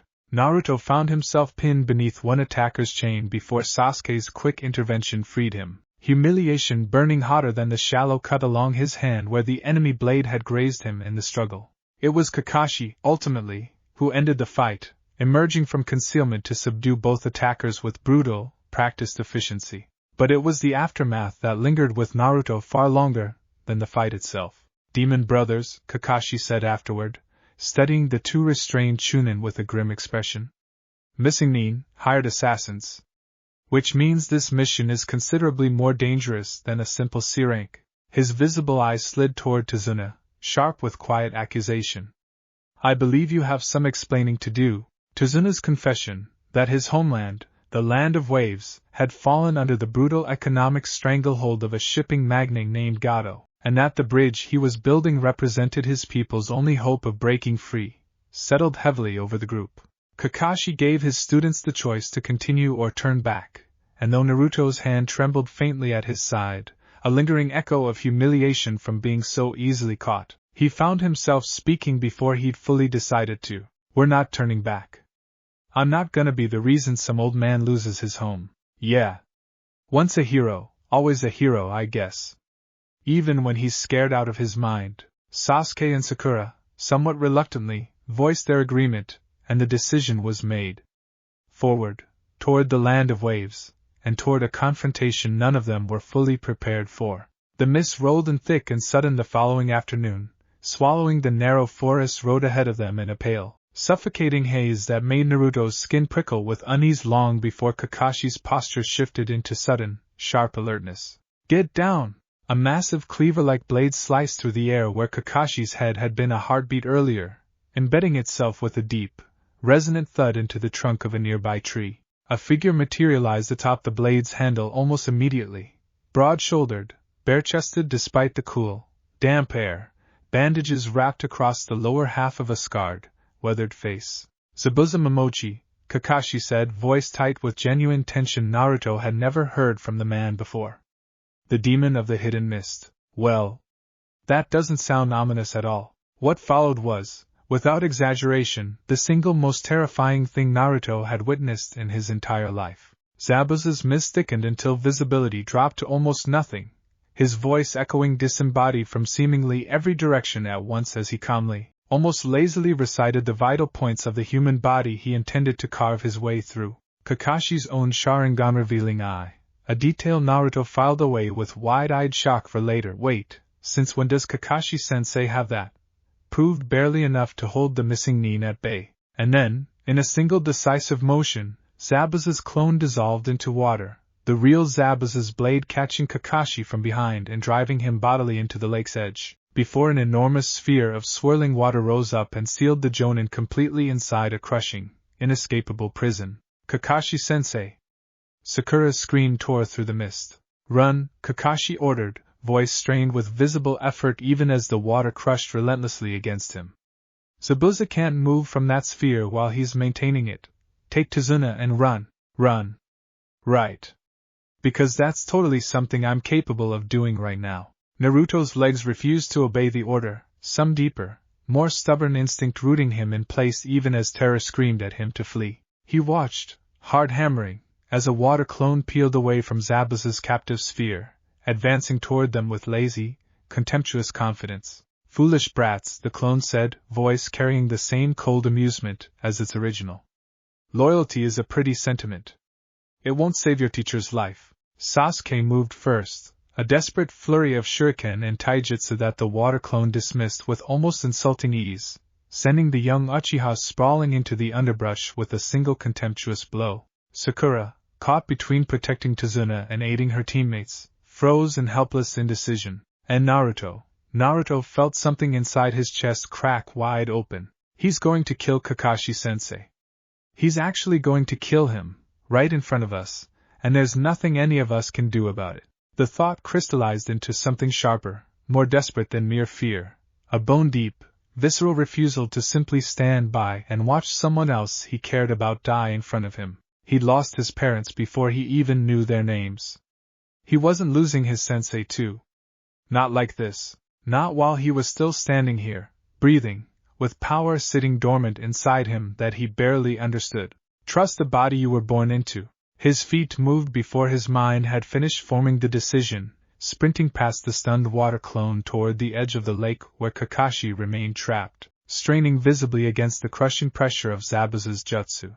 Naruto, don't! Sakura's warning came too late. He didn't have a plan. He barely had a coherent thought beyond save him, save him, save him pounding through his skull in time with his racing heartbeat. He dropped to his knees at the water's edge, hands pressed flat against the muddy ground, and reached, not for chakra in the deliberate, careful way Kane had spent weeks drilling into him, but for something else entirely, something that felt older, stranger, buried even deeper than the wood-natured chakra he'd only just begun to access. I don't know how to fight this. I don't know how to break a water prison. But I have to do something. His fingers curled instinctively against the damp earth, and without any conscious decision on his part, chakra began pouring out of him in thin, spiraling lines, not the warm, green-gold energy of Mokutan, but something colder, sharper, tracing intricate, spiraling patterns across the mud that glowed faintly with pale red-orange light. He didn't understand what he was drawing. He couldn't have named a single component of the pattern if his life depended on it, and in that moment, it very well might have. But something in the marrow of his bones recognized the shape forming beneath his fingers, some inherited instinct passed down through blood he'd only learned about a few short weeks ago, guiding his hand with a certainty his conscious mind couldn't begin to explain. The completed seal flared brightly, and a visible pulse of disruption rippled outward across the lake's surface. Zabuza's concentration flickered, just for an instant, just long enough for the crushing pressure around Kakashi to waver, the water sphere's integrity destabilizing at its edges. It's working. Whatever this is, it's actually working, but the effort cost him dearly. The moment the seal's disruption rippled outward, a violent backlash surged back through the spiraling lines and into Naruto's own chakra network, a searing, white-hot pain that tore a strangled scream from his throat as he collapsed backward onto the muddy ground, vision swimming with dark spots. Feels like something's trying to rip its way back out through my hand. Through blurred, watering eyes, Naruto watched as Kakashi, freed from the destabilized prison, exploded into sudden, brutal motion, a devastating counterattack that ended with Zabuza's real body pinned by a pack of summoned Niken, throwing knives embedded deep in vulnerable joints. Victory finally, decisively secured. He's safe. Kakashi-sensei's safe. That was the last coherent thought Naruto managed before exhaustion and chakra backlash dragged him under entirely. He woke slowly, the world swimming back into hazy focus by degrees, the rough texture of a wooden ceiling overhead, the dull, persistent ache radiating from his right hand, the distant murmur of unfamiliar voices somewhere nearby. Shouldn't even be conscious yet, given the chakra exhaustion. He's an Uzumaki. Stubbornness runs in that clan deeper than sense usually does. Wait. That voice. Naruto's eyes snapped fully open to find Kakashi seated nearby, one arm bandaged, expression unreadable as he studied Naruto with the same sharp, assessing look that had unsettled him back during the bell test, except now, considerably more pointed. You're awake, Kakashi observed mildly. Good. You've been unconscious for the better part of a day. Naruto pushed himself up onto his elbows, wincing at the deep, lingering ache still radiating through his chakra network. A day? What happened? Is everyone okay? Is Zabuza? Zabuza is, for the moment, unfortunately still alive, Kakashi said, something grim flickering across his expression. A masked accomplice retrieved his body before we could confirm the kill. We'll need to prepare for his return, once he's had time to recover. He paused, gaze sharpening further. Which brings me to a rather more pressing question. What exactly did you do out there, Naruto? And here it is. The question I've been dreading since I woke up. Naruto's throat went dry. I don't really know. I just saw you trapped, and I panicked, and then my hands just did something on their own. Your hands? Kakashi repeated, tone carefully neutral. Drew a disruption seal precise enough to destabilize an A-rank jutsu, using a sealing formula I have never once encountered in 15 years of active service. And you're telling me you have no idea how you accomplished that? Well, when you put it that way, I told you I don't, Naruto. Kakashi's voice cut through his stammered denial, quiet but firm. I've spent the last several weeks noticing quite a few things about you that don't add up. Chakra reserves considerably larger than your academy scores would suggest. A strange flicker of energy during our bell test that I've never encountered from any other student. And now, a sealing technique advanced enough to disrupt one of the deadliest jutsu I've faced in years, drawn instinctively by a 12-year-old who, as far as official records indicate, has no formal Fuinjutsu training whatsoever. He leaned forward slightly, expression unreadable. I am not asking you this as your instructor evaluating a student's performance. I am asking you because whatever is happening with your chakra could genuinely put this entire team at risk if I don't understand it. So I am going to ask you again, and I would genuinely appreciate the truth this time. What is going on? Naruto's stomach twisted painfully, caught between Hiruzen's explicit instructions toward secrecy and the very real, very reasonable concern radiating from his sensei. Kane's advice echoed unbidden in his memory. Secrets kept purely from fear rarely serve a shinobi well in the long term, and something in Kakashi's steady, patient gaze convinced him, finally, that this was exactly the kind of moment his mentor had been referring to.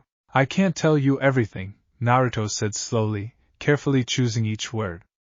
There's stuff the Hokage specifically told me to keep secret, and I promised him I would. But, he hesitated, glancing toward the closed door as though half expecting an ANBU to burst through and stop him from continuing. I found out a few weeks ago that my parents weren't just, like, random nobody civilians. There's some clan stuff. Bloodline stuff. It's why weird chakra things keep happening. Kakashi's visible eye narrowed slightly, processing this admission with visible care. Bloodline stuff, he repeated slowly. That's remarkably vague, Naruto. It's supposed to be vague. I'm not allowed to say more than that. Naruto's frustration bled into his voice despite his best efforts to keep it controlled. Look, all I know is that whatever's in my blood, it's dangerous enough that a bunch of people would probably try to hurt me, or use me, if they found out about it. That's literally the whole reason it's a secret in the first place. For a long moment, Kakashi said nothing, simply studying Naruto with an expression that had shifted, subtly, from guarded suspicion towards something more contemplative. Very well, he finally said. I won't press further, for now, though I want you to understand that as your Jonin instructor, I am entitled to considerably more context than bloodline stuff should circumstances on future missions require it. Agreed? Naruto exhaled slowly, relief loosening some of the tension coiled in his chest. Yeah. Okay. Agreed. Good. Kakashi rose from his seated position, wincing slightly at the movement, a reminder of his own injuries from the fight. In the meantime, I'd suggest you rest. Whatever that seal costs you, your body clearly needs time to recover from it. He paused at the door, glancing back with an expression that was, for once, entirely sincere. And Naruto, whatever this bloodline of yours turns out to be, thank you. That seal likely saved my life. He left before Naruto could formulate any kind of response, the door clicking softly shut behind him. He believed me. Or, mostly believed me, anyway. That's actually kind of a relief. Naruto sank back against his pillow, staring up at the wooden ceiling, his mind still turning over the strange, instinctive pull that had guided his hands during the fight. Whatever that seal had been, it hadn't felt like anything Kane had taught him. It had felt like something else entirely, older, sharper, resonating from a part of his bloodline he'd barely begun to explore. The Uzumaki sighed. That has to be it. He thought of Mito, of her warning about the dangerous, forbidden sealing arts of a murdered kingdom sleeping dormant in his blood, and felt a fresh chill settle over him despite the warm blankets. If a single instinctive, half-understood seal could nearly tear his own chakra network apart from backlash alone. What would happen if he ever tried something even more ambitious? I need to find that vault the old man mentioned. I need answers before something like this happens again, and I don't get lucky enough to survive it. Unbeknownst to Naruto, resting in the quiet safety of Tazuna's home, the strange seal he'd carved into the muddy earth at the lake's edge had not gone unnoticed by everyone present that day. Some distance away, in a modest hideout deep within the surrounding forest, a masked figure knelt beside Zabuza's unconscious form, tending carefully to the deep wounds inflicted during the earlier battle. The mask, smooth, pale, styled after the design of Hunter Neen from the Hidden Mist, remained fixed in place even in the privacy of the hideout, concealing features considerably younger and gentler than the deadly efficiency displayed during the earlier kill that had spirited Zabuza away from Kakashi's pursuing Niken.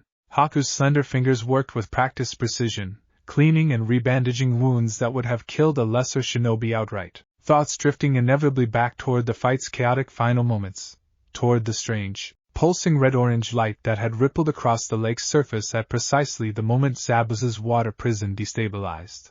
That wasn't Kakashi's doing. His Sharingan copies techniques it has already witnessed. It doesn't invent disruption seals from nothing. Haku had studied Fuinjutsu theory extensively during years of quiet, dedicated preparation alongside Zabuza, enough, at least, to recognize when a technique defied conventional categorization entirely.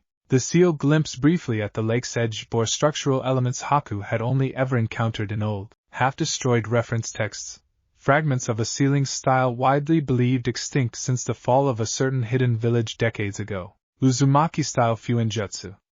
But that clan was destroyed. Their techniques were lost, and yet, Haku's gaze drifted toward Zabuza's sleeping form, weighing the implications carefully. Whatever, or whoever, had produced that seal represented either a genuine anomaly worth investigating further, or a piece of information valuable enough to reconsider entirely how this next confrontation with Team 7 ought to unfold. Perhaps, Haku thought, settling back onto quiet heels beside the low fire, there is more worth discovering about that blonde-haired genin than his teammates currently realize. The days that followed passed in an uneasy calm, Team 7 settling into an intensive training regimen under Kakashi's guidance as they prepared for Zabuza's inevitable return. Naruto, still recovering from the chakra backlash of his instinctive seal, found himself paired with Sasuke in a grueling tree-climbing exercise designed to refine their chakra control, an exercise that, much to his private amusement, came considerably easier to him now than it likely would have before weeks of Kane's patient, meticulous instruction. "You're getting that awfully fast," Sasuke observed one afternoon, dark eyes narrowed with unmistakable suspicion as Naruto scaled a towering tree trunk with far steadier control than his usual clumsy, chakra-wasteful efforts. "Guess I'm just naturally talented," Naruto said, echoing his earlier deflection toward Kakashi with a grin that he hoped concealed his genuine unease at the observation. Sasuke's expression remained skeptical, though he said nothing further, returning his attention to his own considerably more difficult attempts at the exercise. "Great. Now Sasuke's noticing too." This secret's got about as much staying power as a paper umbrella in a rainstorm. That evening, as the household settled into a quiet dinner of grilled fish, rice, and warm tea, Tsunami, Tazuna's daughter, having firmly declared that her home would serve nothing stronger than that to guests, a policy Naruto privately appreciated given his own general distaste for anything beyond simple, hearty meals, Naruto found himself once again turning over the strange events of the past several days. He excused himself early, claiming lingering exhaustion, and made his way to the quiet solitude of the small room he'd been sharing with Sasuke, pulling a worn notebook from his pack that he'd begun keeping since the night everything changed. Slowly, carefully, he attempted to sketch out what he could remember of the seal he'd instinctively drawn at the lake's edge, the spiraling lines, the strange, layered symbols he couldn't fully recall or explain. What even was that? Where did it come from? He thought of Mito's parting words once more, "There is more waiting for you than an old woman's ghost," and felt a fresh surge of determination settle over the lingering exhaustion. Whatever vault his mother had hidden somewhere within Konoha's walls, whatever forbidden knowledge Ashina Uzumaki had left behind, Naruto found himself wanting it now more urgently than ever. Not merely out of curiosity, but out of genuine necessity. Because the raw, uncontrolled instinct that had saved Kakashi's life could just as easily kill him the next time, if he didn't find a way to properly understand and control it. I need to learn this properly. Before it gets someone else hurt. Before it gets me hurt. Zabuza's return, when it finally came, arrived precisely as Kakashi had warned, swift, brutal, and considerably more dangerous now that his masked accomplice fought openly alongside him. The battle unfolded across Tazuna's nearly completed bridge, shrouded once more in Zabuza's suffocating mist, chaos and violence erupting in every direction as Team 7 found themselves scattered and separated, each forced to confront threats considerably beyond anything the Academy had prepared them for. Naruto found himself facing Haku directly, the masked figure's swift, precise Senbon needles driving him back time and again, ice-natured jutsu conjuring a deadly, mirrored dome that trapped him in a punishing crossfire of reflected attacks. It was, without question, the most dangerous single opponent he'd faced yet, and more than once, Naruto felt genuine, bone-deep fear that he might not walk away from this fight at all. I can't die here. Not now. Not before I even figure out what I'm actually capable of. Desperation, once again, proved to be the trigger his dormant bloodlines seemed to respond to most readily. Cornered, bleeding from a dozen shallow Saban wounds, Naruto felt that same cold, sharp instinct stirring once more beneath his skin, not the warm green gold of Mokuton this time, but the pale red-orange pulse of something distinctly, unmistakably Uzumaki. He didn't fully understand what he did next, some half-formed, instinctive binding technique that flared briefly across the ice mirror's surface, weakening its structural cohesion just enough to buy him a single, crucial opening. It wasn't elegant.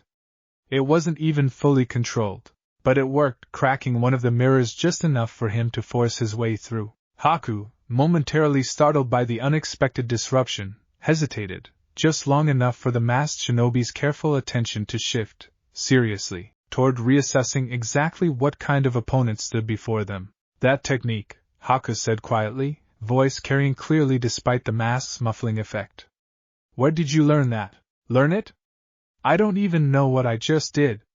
Naruto shot back, chest heaving with exertion, blood trickling from a dozen shallow wounds. Haku's masked head tilted slightly, an unreadable gesture that nonetheless conveyed genuine, careful consideration. Interesting, the Hunter-nin murmured, almost to themselves. Perhaps we are not so different, you and I. Both carrying gifts we never fully asked for. Wait, what does that mean? Before Naruto could press for clarification, the greater battle beyond the ice dome shifted dramatically, Zabuza's confrontation with Kakashi reaching some critical, decisive turning point that sent a violent shockwave of killing intent rippling across the entire bridge. We're not finishing this fight today.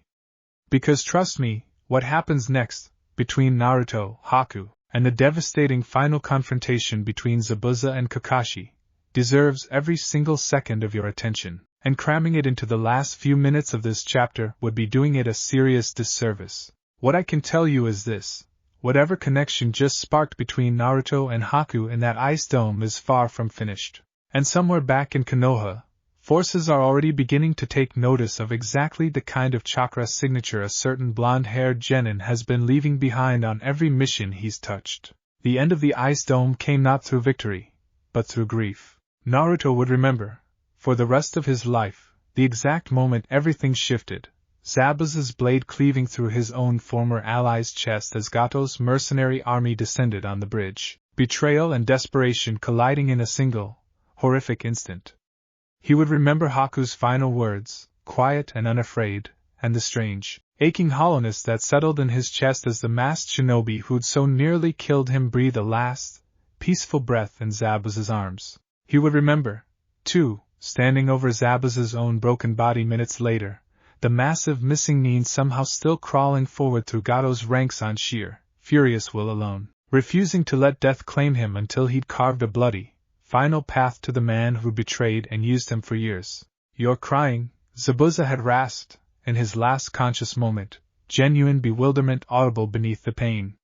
Why would you cry for me? Because nobody should die alone thinking nobody cared, Naruto had answered, and meant every word of it. The bridge was finished 3 weeks later, completed not by Tazuna's crew alone, but by the entire, grateful population of a village finally freed from Gato's crushing grip.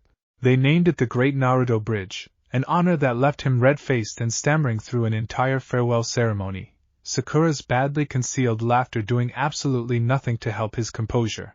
Some things, at least, don't need a hidden bloodline to explain. Konoha welcomed them home with considerably less fanfare, though Naruto found himself grateful for the quiet. He was exhausted in a way that had nothing to do with chakra reserves, the kind of bone-deep weariness that came from watching two people die in the space of a single week, from confronting, for the first time, just how real and permanent the stakes of this life he'd chosen actually were. He also found himself more determined than ever to finally track down the one lead Hiruzen had given him weeks earlier, a lead he'd been too busy, too overwhelmed, or too exhausted to properly pursue until now. A hidden vault. Somewhere in the village. Something only I can open. He requested an audience with the Hokage the very evening they returned, still travel-worn and bearing the fading marks of Saban wounds along his arms. "You've grown considerably since I last saw you," Hiruzen observed, studying Naruto with careful, assessing eyes as the boy settled into the same low chair he'd occupied weeks earlier. Kakashi's mission report was illuminating in several respects. Naruto winced slightly. "Yeah. About that. I might have told him a little bit about the bloodline stuff. Not the details. Just enough to explain the seal thing, so I gathered." Hiruzen didn't seem particularly surprised, or even especially bothered, which struck Naruto as slightly unexpected given the man's earlier emphasis on secrecy. Kakashi is, whatever his other faults, an exceptionally trustworthy man. I had already made the decision, prior to your team's departure, that he would be informed should circumstances require it. It appears they did. Oh. Well. That's a relief, actually. "There's something else," Naruto said, leaning forward with renewed urgency. "During the fight, with Zabuza, and then with his, partner, I did that seal thing again. And something else, too, and I still don't understand any of it. I keep almost killing myself every time I use it, because I don't actually know what I'm doing." He met the old Hokage's eyes directly.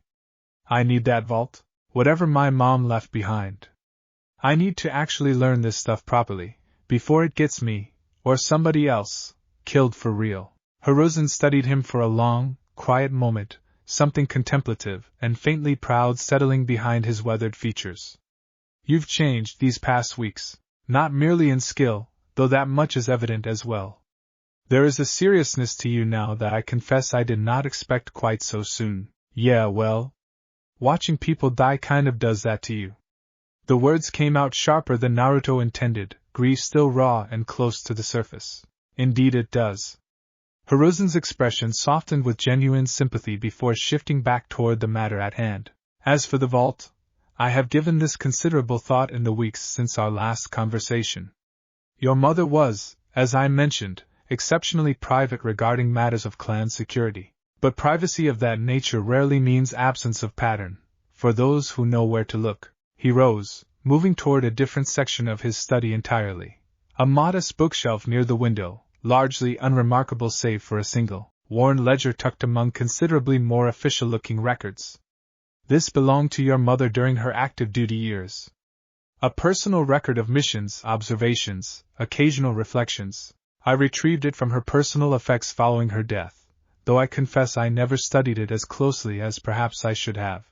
Naruto accepted the worn ledger with hands that trembled slightly, running his fingers reverently across a cover that his mother's own hands had once touched. "You think there's something in here? About the vault?"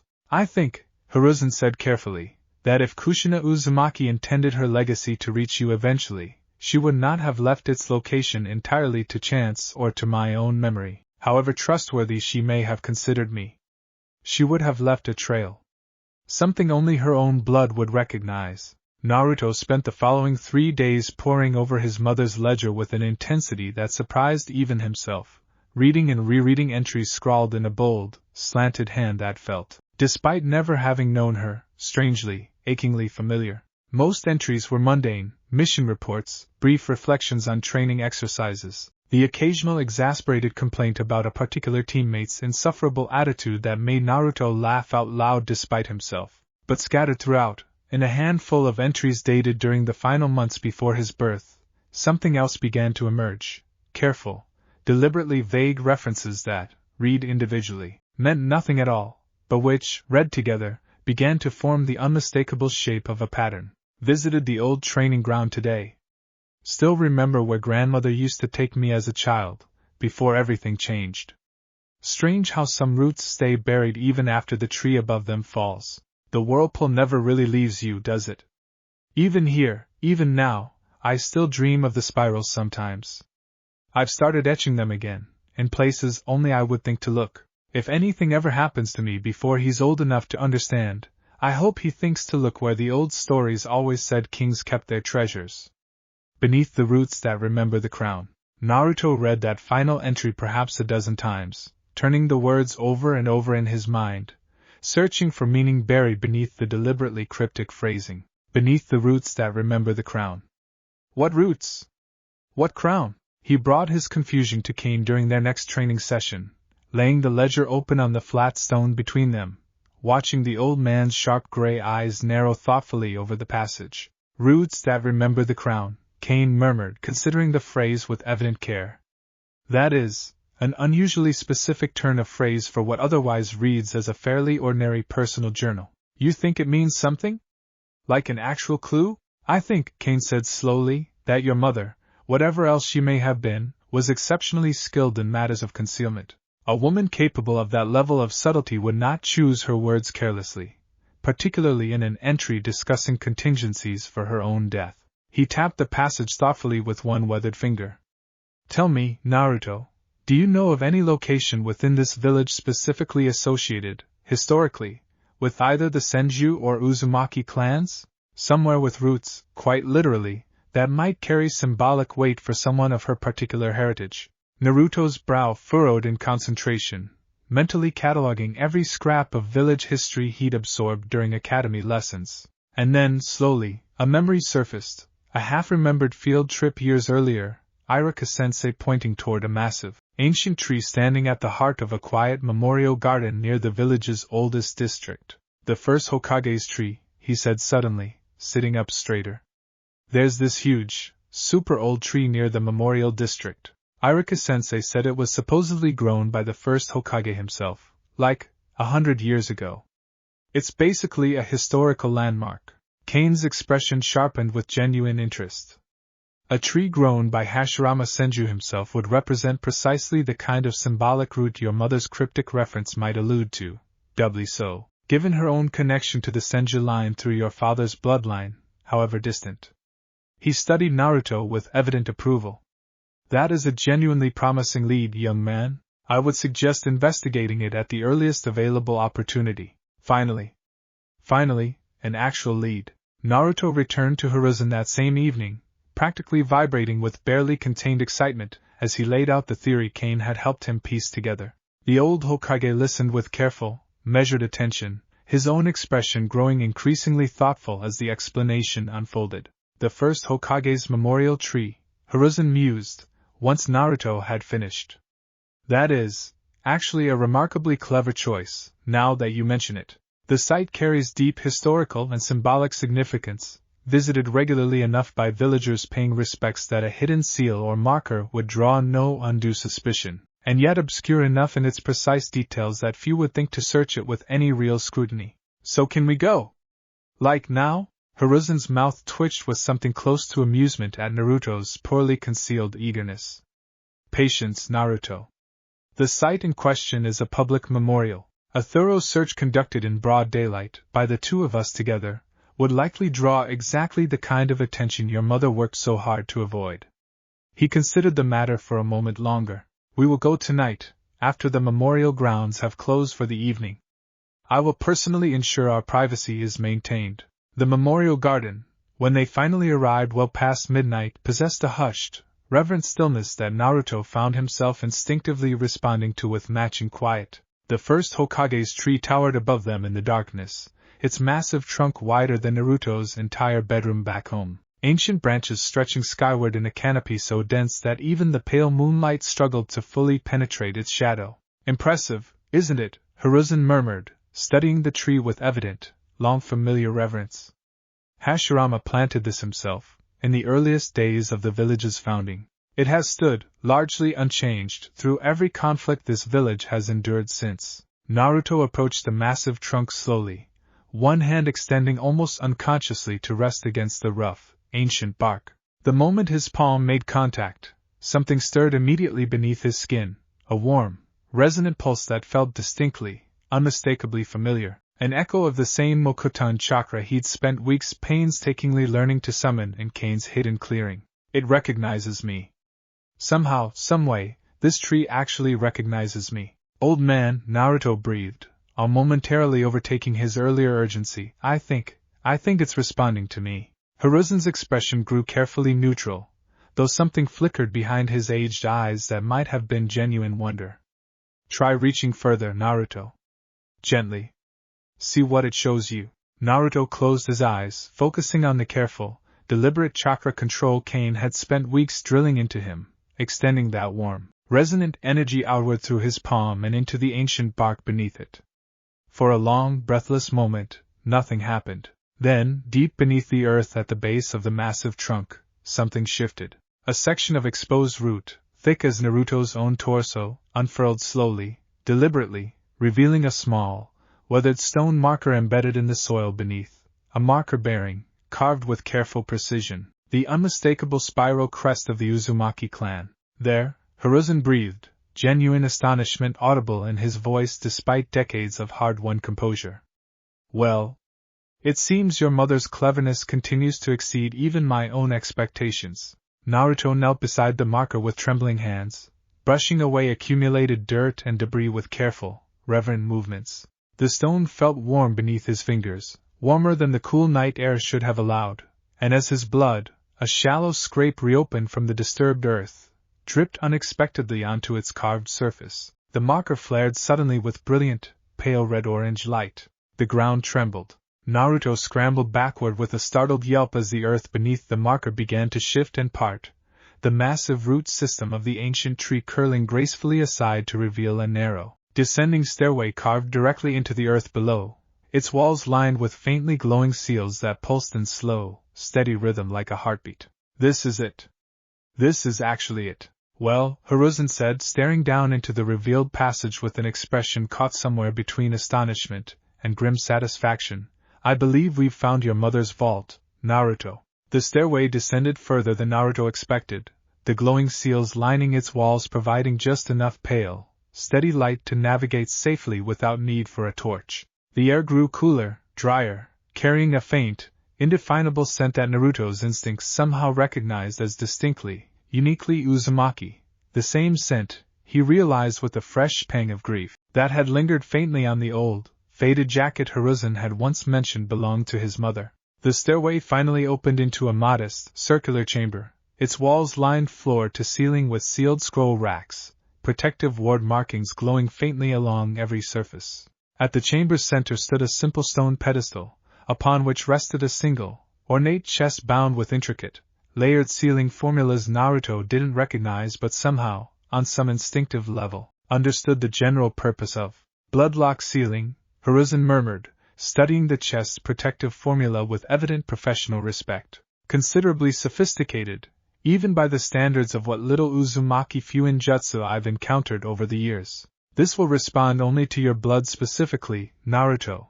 I would not attempt to open it myself, even if I possessed the knowledge to do so safely. Naruto approached the pedestal slowly, heart hammering with a mixture of anticipation and genuine reverence. He pressed his palm, the same shallow scrape from earlier still lightly bleeding, against the chest's ornate surface, and felt an immediate, warm recognition pulse outward from the contact point, the layered seals unwinding themselves with slow, deliberate precision. The chest's lid opened with a soft, near-silent click. Inside, resting atop a bed of protective, chakra-infused cloth, sat a collection of weathered journals, their leather covers bearing the unmistakable spiral crest of the Uzumaki clan, alongside several tightly bound scroll cases and, resting at the very center, a single, ornate ring bearing a crest Naruto didn't immediately recognize, an elaborate crown motif interwoven seamlessly with the familiar Uzumaki spiral. That, Hiruzen said quietly, staring at the ring with an expression of genuine, startled reverence, is the royal signet of Uzushiogakures ruling line. I confess I believe such artifacts destroyed alongside the village itself.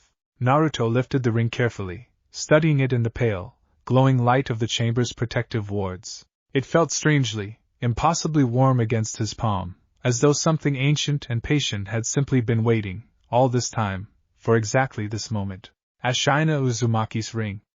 My ancestor's actual ring. He set it carefully aside and reached instead for the topmost journal, its leather cover cracked with age but still remarkably well preserved beneath the chamber's protective wards. The first page, written in a bold, elegant hand entirely different from his mother's own scrawled handwriting, bore a single line of careful, formal script. The personal research and sealing theory of Ashina Uzumaki, first sovereign of Uzushiogakure, recorded for the benefit of whichever heir proves worthy enough to inherit this legacy. Naruto's breath caught in his throat. I found it. I actually found it. They spent the remainder of the night carefully cataloging the vault's contents, Hiruzen's practiced, methodical approach tempering Naruto's overwhelming urge to simply tear through every scroll and journal at once. In total, the collection contained 7 separate journals, each apparently dedicated to a different specialized branch of Fuinjutsu theory, barrier techniques, restrictive and binding formulas, chakra suppression theory, and in the final and thickest volume, something labeled simply and ominously as sealing arts of restraint and confinement. This, Hiruzen said grimly, studying the final journal's contents with visible unease, appears to detail techniques originally developed for containing tailed beasts. I would strongly advise against attempting anything within these pages without considerably more foundational training than you currently possess. Yeah, no argument there, Naruto agreed, still slightly shell-shocked by the sheer scope of what he'd uncovered. So, what now? I can't exactly carry 7 ancient journals around the village without somebody noticing. No, Hiruzen agreed.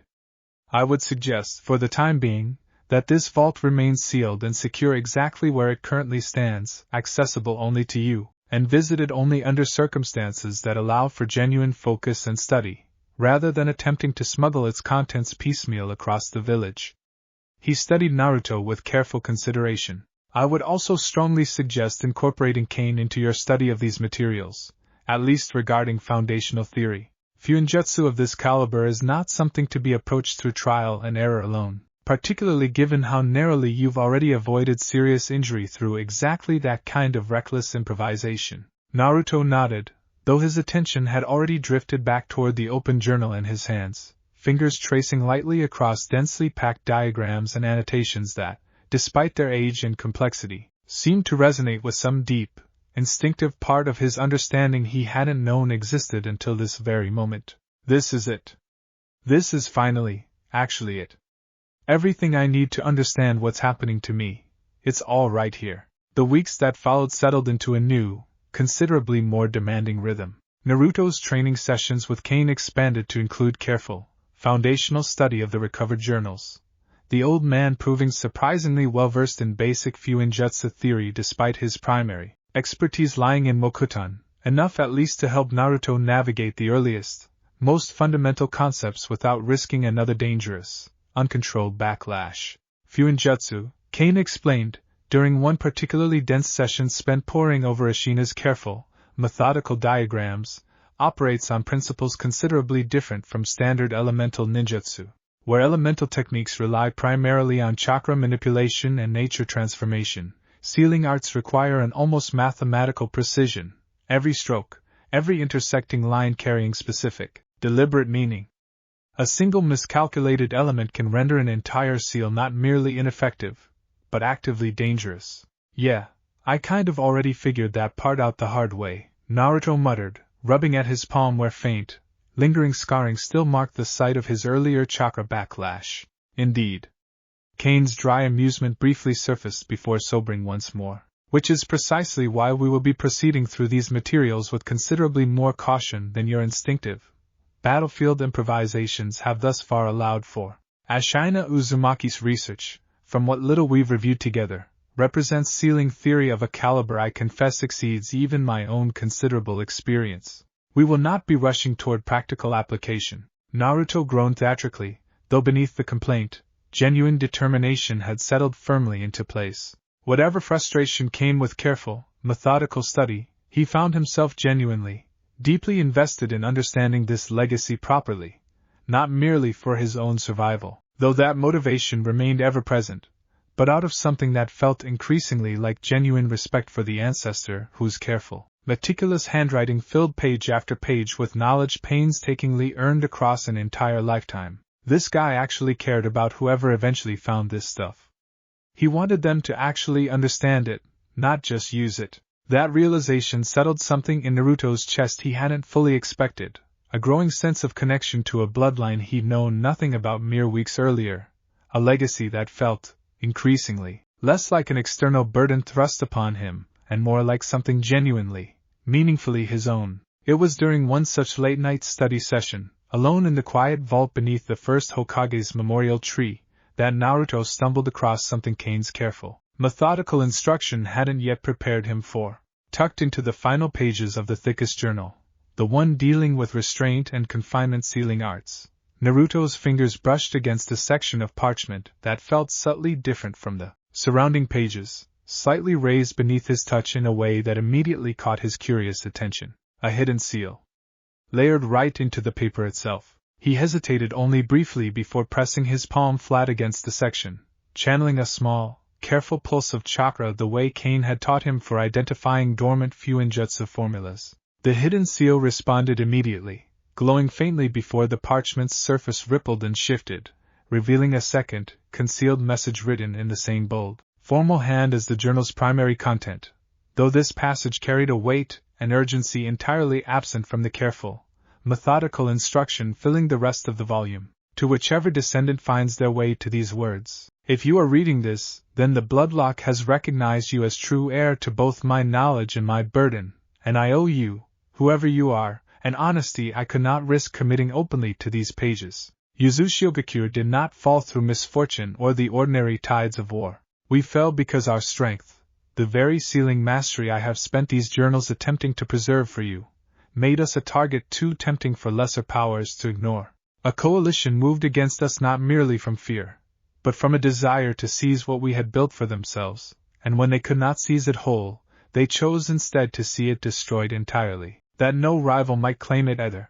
I tell you this not to frighten you, though frighten you it likely will. I tell you this because those who orchestrated our fall did not vanish into history alongside the village they helped destroy.